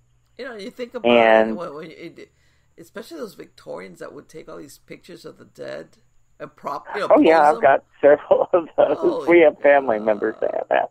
In my book I just did, I put my Uncle Chick's picture, and he was killed in 1950, and they would call them post-mortem pictures. Yeah. And they took pictures of him in the casket, and they all had their copies of them. And that was the last I remember of any of my family doing that. But when I was a kid, I'd look at it and think he looked like Dracula, you know. Oh my God. And I thought, why do they have that picture? And now I think it's kind of interesting because I understand. Because back in the Victorian era, photography was new, and it was expensive. Mm-hmm. So a lot of times the only photo or anything they had to see of that person was the picture they get taken Right. at the funeral home, and I understand that. And my parents, my mother, when they took this picture, it was 1950s. They had pictures of him, but they had several pictures of family members that they did, and that was just the leftover of the Victorian era. Right, because you would, I mean, I say especially, I guess for me personally, the disturbing ones are the children. That they would like pose them like dolls, you know, like, and then, I mean, it's heartbreaking at the same time, but it's like, oh. It's very heartbreaking, but to us it's kind of weird. But I collect some of that now for my books because I'm like, look at this, you know. But it's foreign to us. Yes. In the modern world, a lot of it. But I understand it because my grandparents, they cherished the pictures they had of their relatives that was the only pictures they had. Right. And now, you know, actually people have started kind of doing it again. Really? I know, I went to a funeral of a 30-year-old about 10 years ago, and they had pictures of the mother took pictures holding the dead little girl. Let me tell you and something. Had it on, that's gotta be.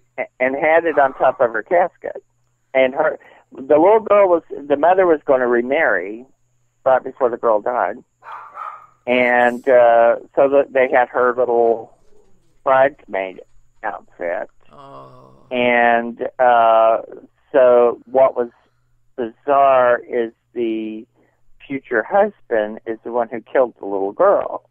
Oh. They said accidentally, but it was, you know. Was this ever discovered, like, what, during that time period? He was holding her, and he said he fell with her, and it caused brain damage. But he took her to his family member who was a nurse, and they washed her clothes and everything before they took her to the hospital, and she was already brain dead. So, to me, there was something odd in this. That is. But the mother was going to get married to him. She went ahead and got married to him. You anticipated my next question. Is she married? Yes. And so the little girl was going to be one of the little flower girls. So at the funeral, the mother took a picture of her in her wedding dress, holding the little dead girl in her bridesmaid outfit, and she got married after the funeral. There's something wrong with that. And I was looking at that picture going, girl, there's something really messed up here. And I thought, oh, you know, and the guy got off of the murder thing, but there were some, you know, but when you fall with a child and you give them enough brain damage to kill them, you don't take them and spend hours washing them and washing their clothes and you take them to the hospital. Of course. And he, by the time she got there, she was brain dead. So there's something there that doesn't add up. And that's they're really screwed up. But when I was standing there looking at the little girl and looking at her in the mother holding her and looking at her like, oh, and, you know, she had this really strange look on her face, and it was very typical of the old pictures they would take people holding babies.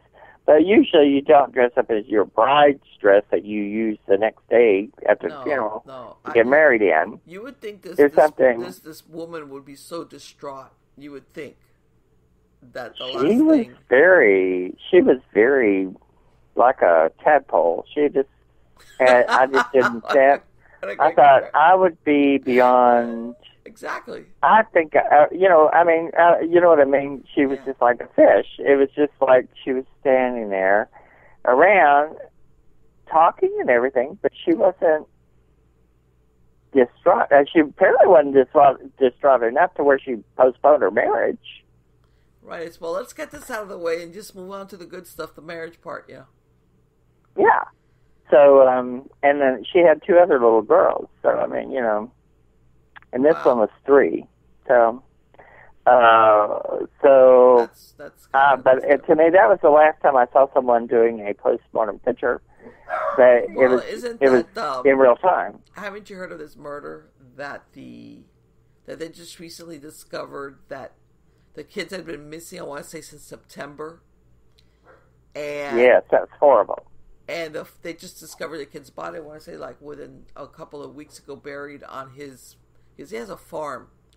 They had gone off to Hawaii to live now. And I know. And they were like, no, we haven't seen them since September, but where are they? We don't know. We just...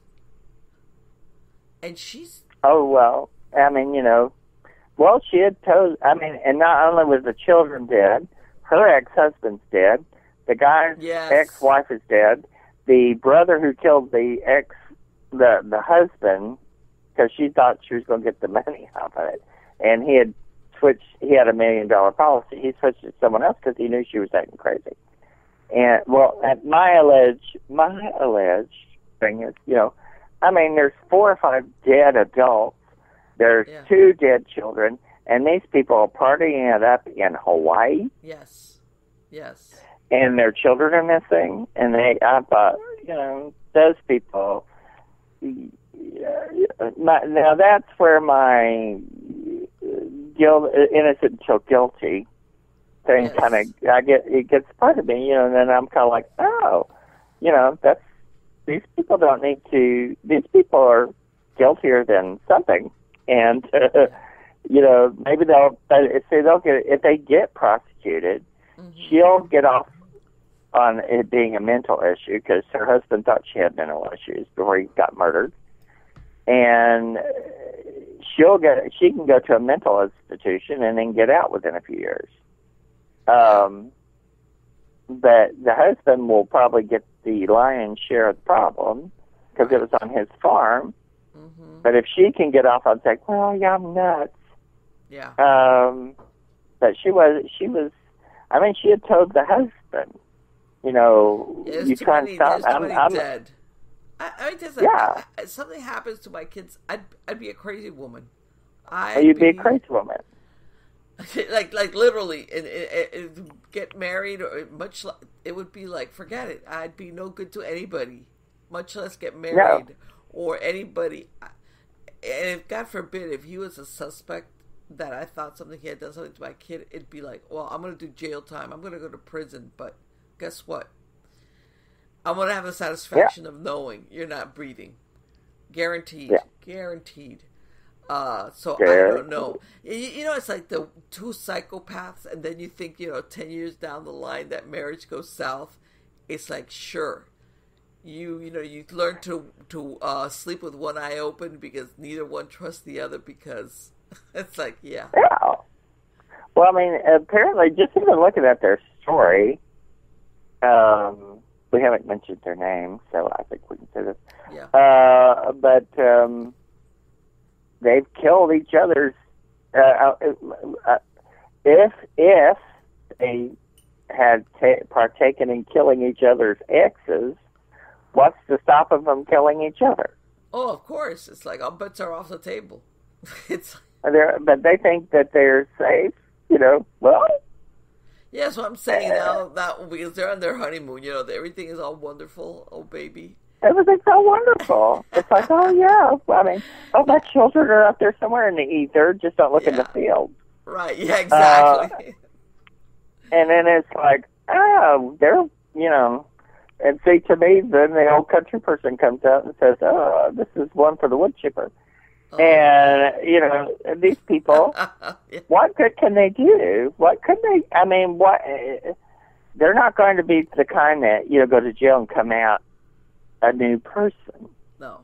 And can start a new life and say, oh, I'm sorry, I didn't mean to kill my children. Or, I'm waiting for them to get prosecuted, then they turn and they say, I knew about it, but it wasn't me. They'll point the finger one at the other. Or if they had said, well, they died accidentally. Well, the thing is that the girl died at a different time than the boy. Mm-hmm.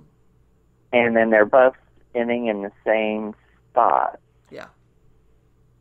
And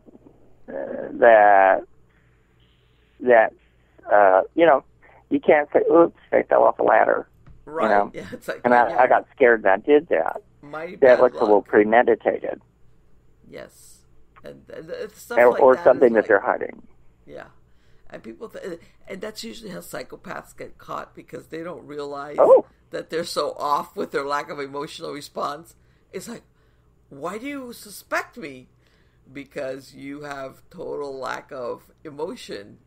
Really? Oh, well, and yeah. Well, see, and the guy's minister, the wife, thinks she's a reincarnation of God. That's great. Or a god. Yes. And if anyone got in her way, she told him, if you get in my way, I'll kill you. And, you know... I hope thank God, they should, those people like that should not reproduce.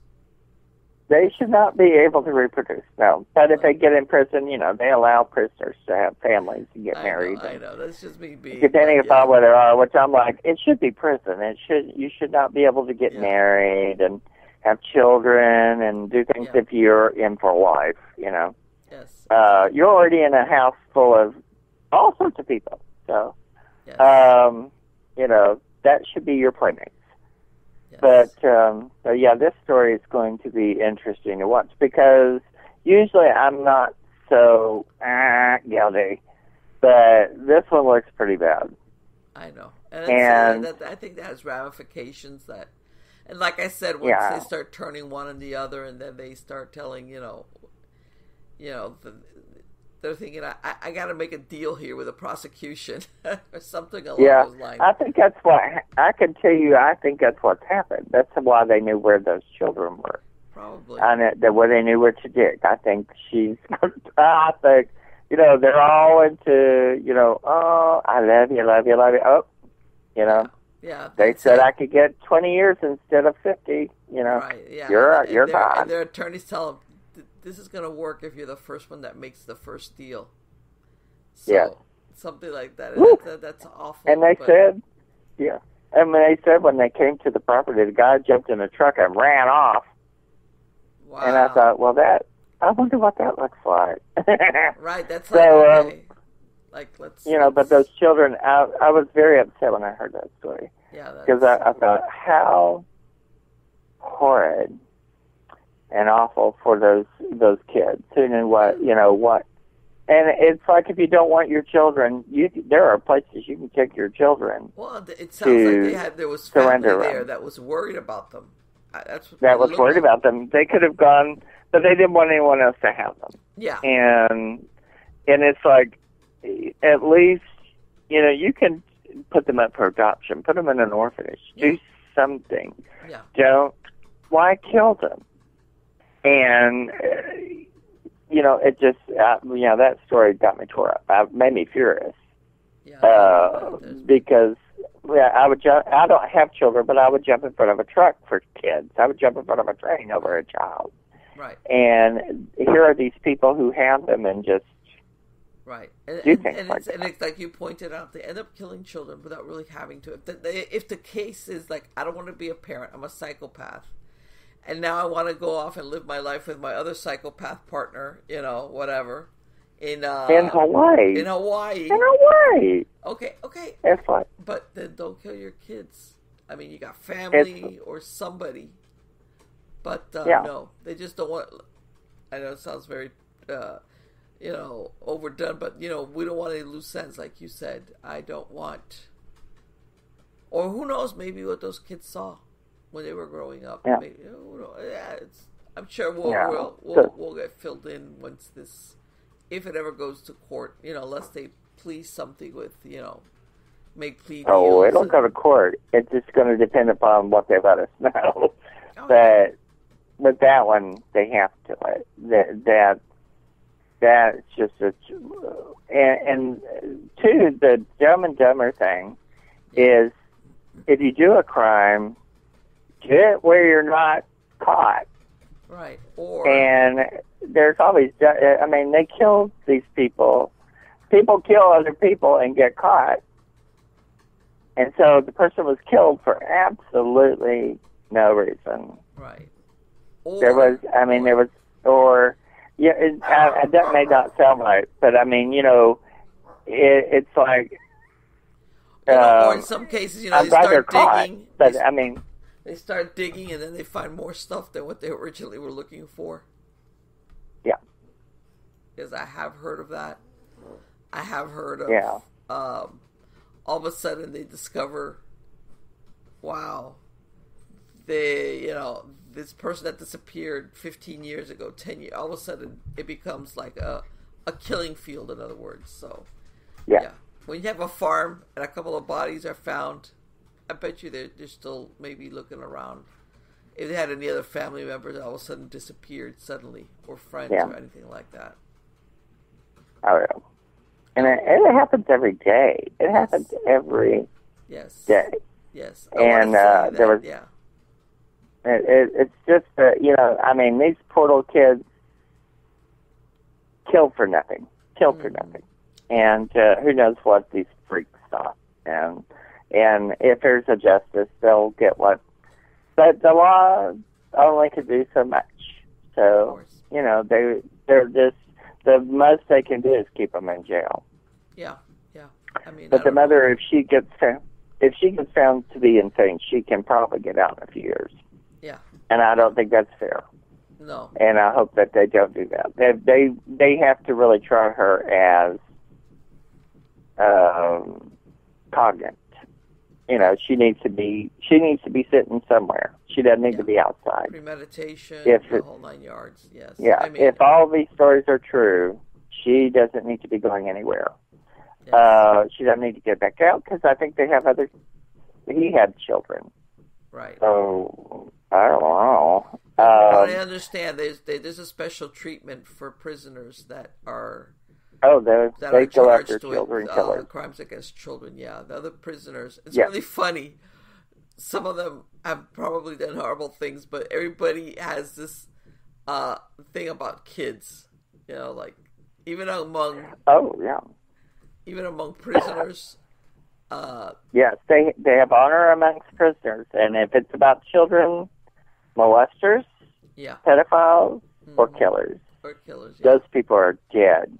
Yeah, they got some special. And it may take a while, but I've actually done jury duty on one where they had a guy who had killed a pedophile. They put him in another cell with another pedophile, and he killed that one. There you go. And I think there's a kind of a thing, and the guy was already in for life. He was like, okay, so what are you going to do? Give me a few more years? He was like, this is my job. He says, this is God gave me. This is my job to get rid of pedophiles.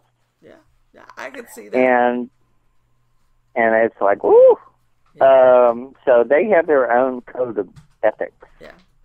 And that guy, and I don't know what will happen to her in the female prison, but in the male prison, they have to keep you separate, or they'll either kill you or they're going to make your life something else. And because I know, I have another story. I have a story everywhere, but there was one in Chattanooga where this little girl, the mother had lost her because of criminal behavior or whatever. Later on, she came back, got the little girl. The girl didn't even know her. The little girl, the people were trying to adopt her. The little girl didn't even know these people. And they gave it back to the mother. The mother had a criminal boyfriend. The boyfriend started torturing the little girl. And the last thing he was doing, he was making her run around a mattress. And when she would stop, he'd make her drink Tabasco sauce. Oh, please don't tell me. And she eventually laid down and died. And when they caught those people, put him in, he went in for life. And a lawyer I knew said every day they make him drink Tabasco sauce. Yeah. And I said, well, yeah. They did more than that, but they made sure he had it. They had made sure he drank it every day. Yeah. And that's that. In an odd way, it's an interesting justice. Right. But But what did they do? They killed someone. They ruined those people's lives, took away their future, and they ruined their lives. Exactly. What good did they do? What was this about? It was stupid. Right. And that's why I'm saying that to me, and I know sometimes that's why I said that thing about, they start digging, because sometimes you don't think that these people operate in a vacuum. Like what you killed 2 people, it's very easily that you've done away with others who've gotten in your way. In the past, it's not a stretch. It just so happens that this time you chose your children, and they kind of grow overconfident because maybe in the past they've buried other people out there, and nobody's ever come looking, and then they're thinking, oh, we'll just say we haven't seen them, or whatever it is that they were saying. And then this happens. But that's very dark spirits inhabiting these It's very bodies. Scary. And there are people who get influenced by dark energy sometimes. These people were just crazy, or mean, or both, or greedy. But I mean, I have done with people who had other personalities that were not quite. I've heard of that too. And done some really bad things, but they were their system was allowing it. They allowed themselves to listen to and follow whatever they were hearing. Yes. It just didn't happen. They're the ones who get punished for it. They have to have the responsibility for it. And there's just a load of morons. There's just a load of morons out there, just stupid people. Yes. And people. I think and my point is, they've made all these movies about serial killers and psychopaths, but people don't realize that the absence of a consciousness or remorse or empathy, that is a psychopath. That's a psychopath. People think it's like, when they had that Dexter series out, he was supposedly a psychopath, but he would only kill other killers. So it was kind of like they gave him an excuse. He was very dark, but almost like but he was only killing other psychopaths. Other killers.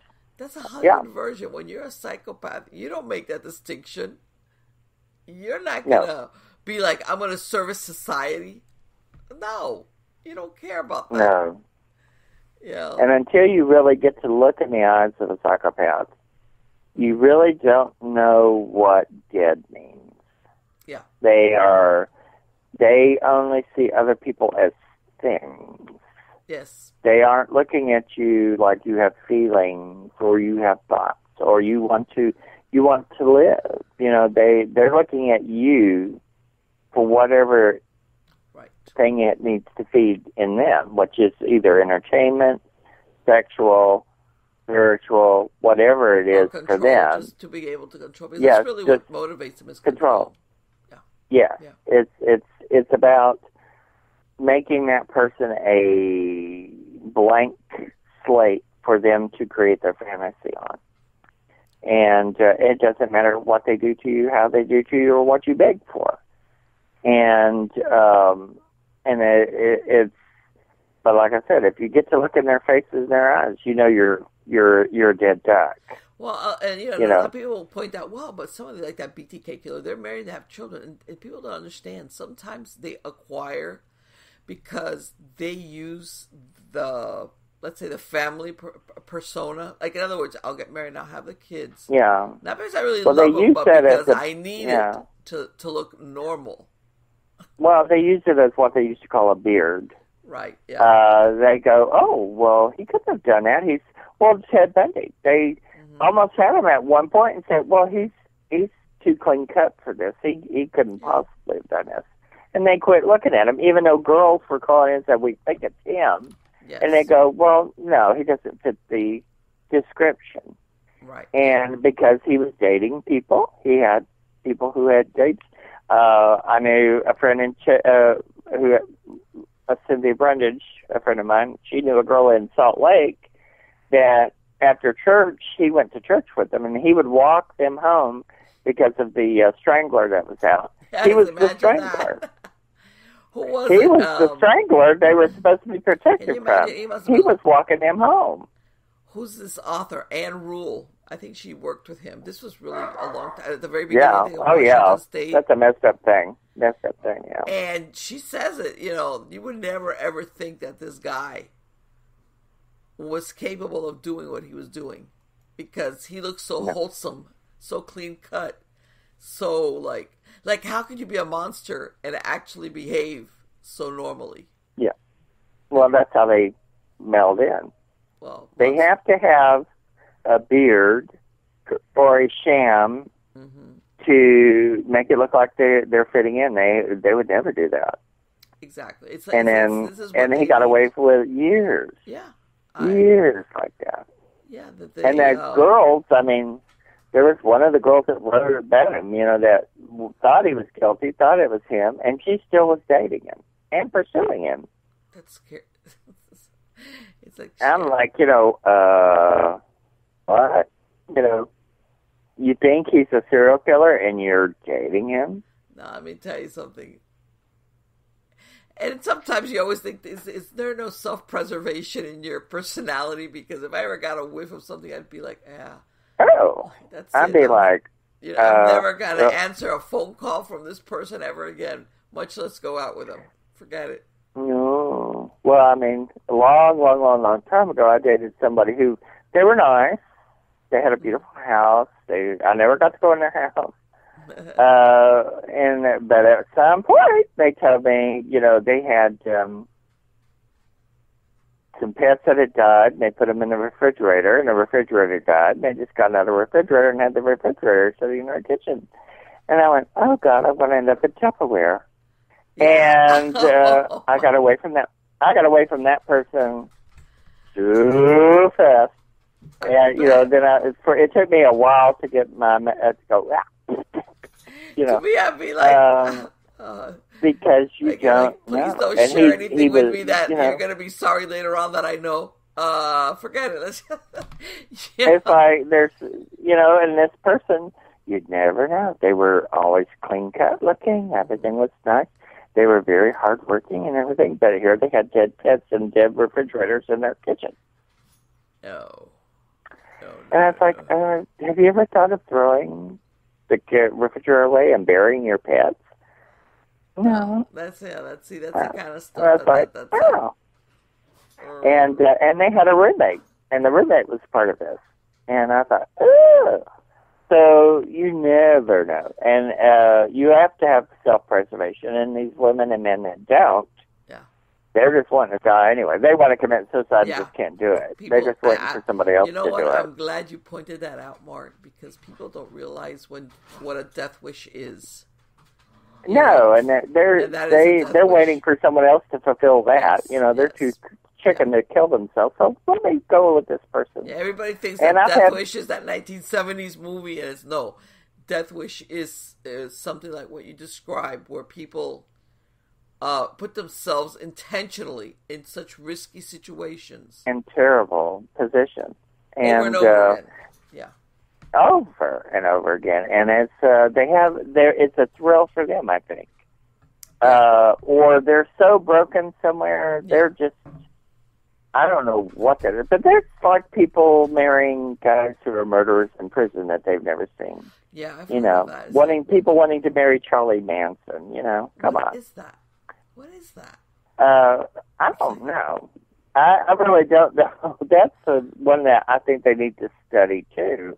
Because what is that? Why would you want to go and be with someone who is responsible for heinous, brutal murders and thinks that they're a god and thinks they're crazy and we're going to kill, who knows how many people they killed, and you want to marry them. What is that, And this is something I've heard. It's not only like Manson. I've heard that several serial killers and things. Several times. They get a bunch of groupies, for lack of a better word, or marriage proposals, and it's like, what is wrong with you?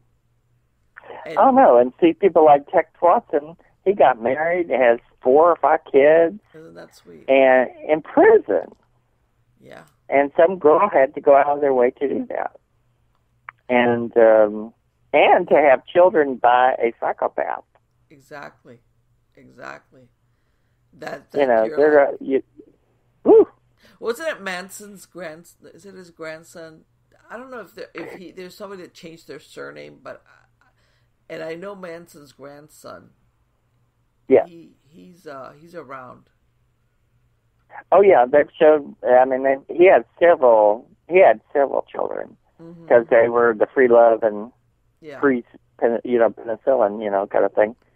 And they have several. When he died, there were several of them showed up to try and get the body. And because they wanted because they get the body and his copyright to his image, they make money. So all these people showed up, and I would not be one that would be showing up. I'd be going, ooh, no. My name is Charlie Schneck. Right. Talk about bad juju. I would never. No. It'd be like Hitler or Charlie Manson. Nope. No, but I don't want to say that I'm related to any of those people. And there's a grandson out there that's very, there's been children that he had, that are ashamed of it. Yeah. And, but then there's people who've tried to profit from it. And somebody got his body. I don't know. I mean, they were having a fight over it. So, I was like, let them throw him in a potter's field somewhere. Ooh. That's right. Good riddance. Well, Mark, but there are people who get into it. So, no. Yeah. There's people that at the end of the day, it all boils down to money, and you kind of think you just convinced me you are related to this person. Yeah. Because it'd be like, not only am I changing my surname, I will not in any way, shape, or form connect myself or my descendants to this person ever. I don't care about the money. But there's that's a stink you can't get rid of, Well, anyway, Mark, let me ask you for my podcast listeners, because I'm going to put a link in the credit to the show if somebody wants to reach out to you, especially for all these things that you got going on. How do they find you? All right. Now, of course, my name is Mark Fults, Fults. If you look on YouTube, you can look up Mark Fults, and there'll be a little symbol with the pink symbol with my initials in it. You can click on that. You can see all of my videos I'm doing. Next week, I'll have the channeling of the Bell Witch on there, which, believe me, it's freaky. Wow. It's very freaky. Also, if you want to look up videos I've done The Haunting of Camelot Junction. Okay. You can look up The Fat Psychic. Very soon in the next month or so, I'll have The Fat Psychic Cooking Show. Okay. If you want to look me up on Facebook, it's just look up Mark Fults or look up Chattanooga Chills. Okay. CHILLS. Anyone that comes to Pensacola, if they want to, they can reach me through the Live and Let Live metaphysical store on Sophia Road. So they can catch me either way. They can find me on YouTube. On Amazon, they can put in my name, and it'll bring up all my books. Or you can reach me on Facebook, or, and Fults Chat at AOL.com. So it's my last name, FULTS, CHAT, like chat, chit chat. So Fults Chat at AOL.com. Okay. And I don't check my email as much because I'm old. So I've been hit a few times. So I've had a lot of head trauma. So just bear with me. But if you look me up on YouTube, or you look me up on Amazon, or you look me up on Facebook, you'll find a way to find me. I'm sure. It's so right now of course I'm a working psychic. I do readings and all that stuff. But mostly what I'm focusing on right now is books videos, and stuff like that. And then, and doing art. So I'm an artist as well. So, oh, wow. And an author. So it gets weird. I've made it to where I have no problem to entertain myself. Absolutely not. I want to wish you the best of luck on everything, because I'm telling you, you must be one busy person. But like we said, when you're the creative type, this is what makes creative people happy. Okay. Well, I've had fun talking to you. We talked everything. I know before they came on, we were talking about toilet paper shortages and everything else. And we've talked anything from toilet paper to necrophilia to serial killers to funeral homes and postmortem pictures. So I think we covered a few things. Yeah, we covered it. Okay, we covered it. It's not. Believe me, that's not the only thing we can talk about. So, there's too much more. So, but it's been very fun. So thank you for having me on your show. On the contrary, it's been my pleasure. And again, I'll be checking back with you, because I'm telling you, especially that psychic. The bad psychic thing is going to be a road trip. It's going to be a road trip. Okay, darling, take care. Well, thank you. You have a good one. And bye-bye. Goodbye, y'all. Bye-bye. Wow. He's such a blast to talk to. What a great guy. And my dogs are having a little meltdown. Be quiet.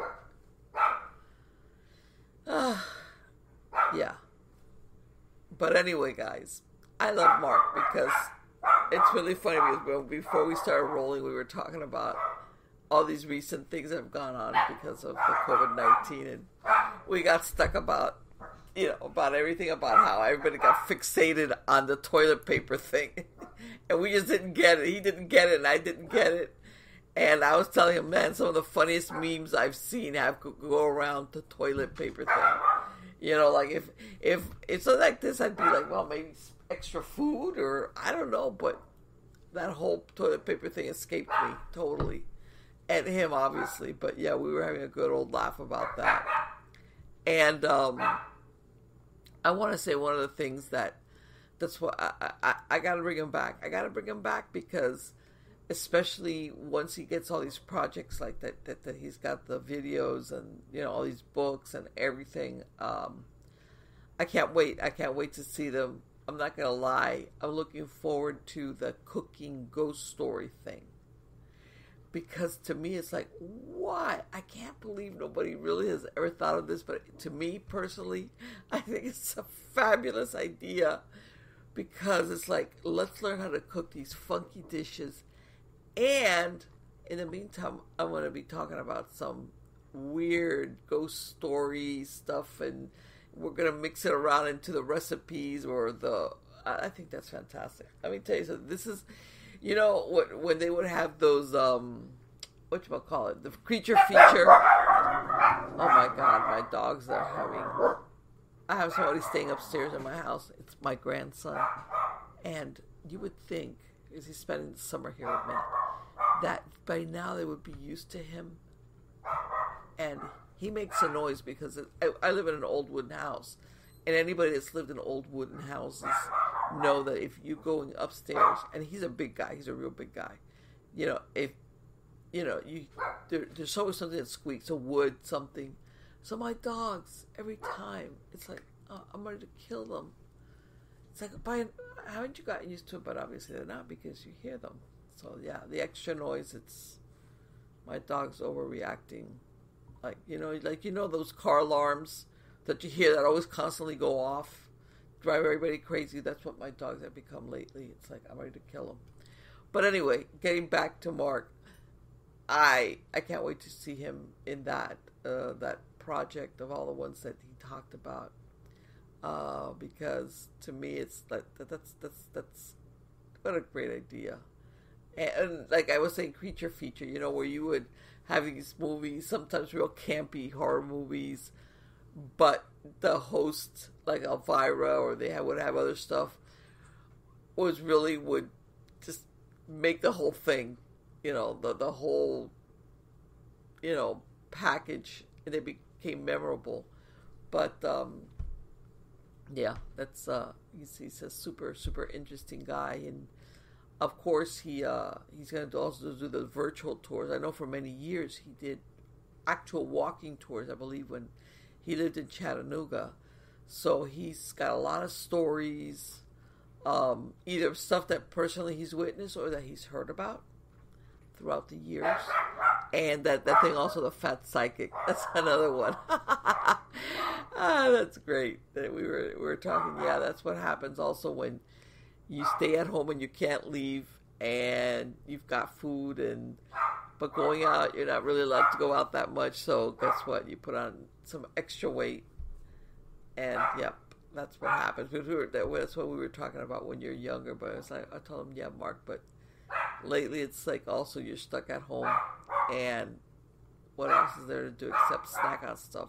But any minute now, I want to put this on mute. Well, because I have the one dog. You know, like when you have that one child that you're like, I have that one dog. I have several dogs, okay? But I have my one repetitive, doesn't pay attention, and that one, her name is Onyx. And Onyx, come here. And she's I'm telling you gotta love her, because otherwise I'd kill her. Come here. Who's the one barking? No, they'll all come up here. I don't know if some of you, the ones that will see the video eventually, you see her, she'll jump into the seat behind me. So, I'm telling you. Again, guys, I want to thank you for being part of my audience. If you hear my voice is a little bit funny, this is, again, the aftermath of an allergy attack. That's what happens when summer's in South Florida. But anyway, thank you again for being part of my audience. I have a lot of fantastic guests lined up. Thankfully, because of everything, the video interviews have worked out. Believe it or not, unfortunately, I have had a couple of my guests call out because they've had some family members or friends that have, been affected by the COVID-19, but otherwise, and I've even had people that were going to tour, actually, and since their tour schedule, their appearances got sidelined, then they started deciding to tour virtually. So I got a lot of interesting guests and shows coming up from people that their tours just got deep-sixed, and they're like, okay, we got to do something with this. So they decided to go on shows like mine. So again, and also I've got a bunch of books, as you can tell by my slides. You can look me up on Amazon as Marlene Pardo Pellicer, or go to marlenepardo.com. I've got 3 nonfiction books, and I'm working right now on my 4th book. And it's a supernatural thriller, kind of paranormal, occult thingamajigger going on, fantasy. I don't know what else to call it. It falls into so many genres. I'm working on my 4th one. I think I'm going to be releasing that in probably August of this year. And then I'm going to try to squeeze a last one in for the end of this year. And I put out another one that's for young adults. I wrote 3 stories. And I have it for free. So you go to Smashwords. You can get it on any type of device, like either Mobi or PDF. You can read it for free. It's about 50 pages, but it's pretty good. Horror Light, Sublime Evil. And if you want to look it up again, it's I've Come for My Girl and 2 Other Dark Tales. That's the title of it. And again, if you like it, if you want to go back and give me feedback on Amazon, that's fine. Again, and whichever.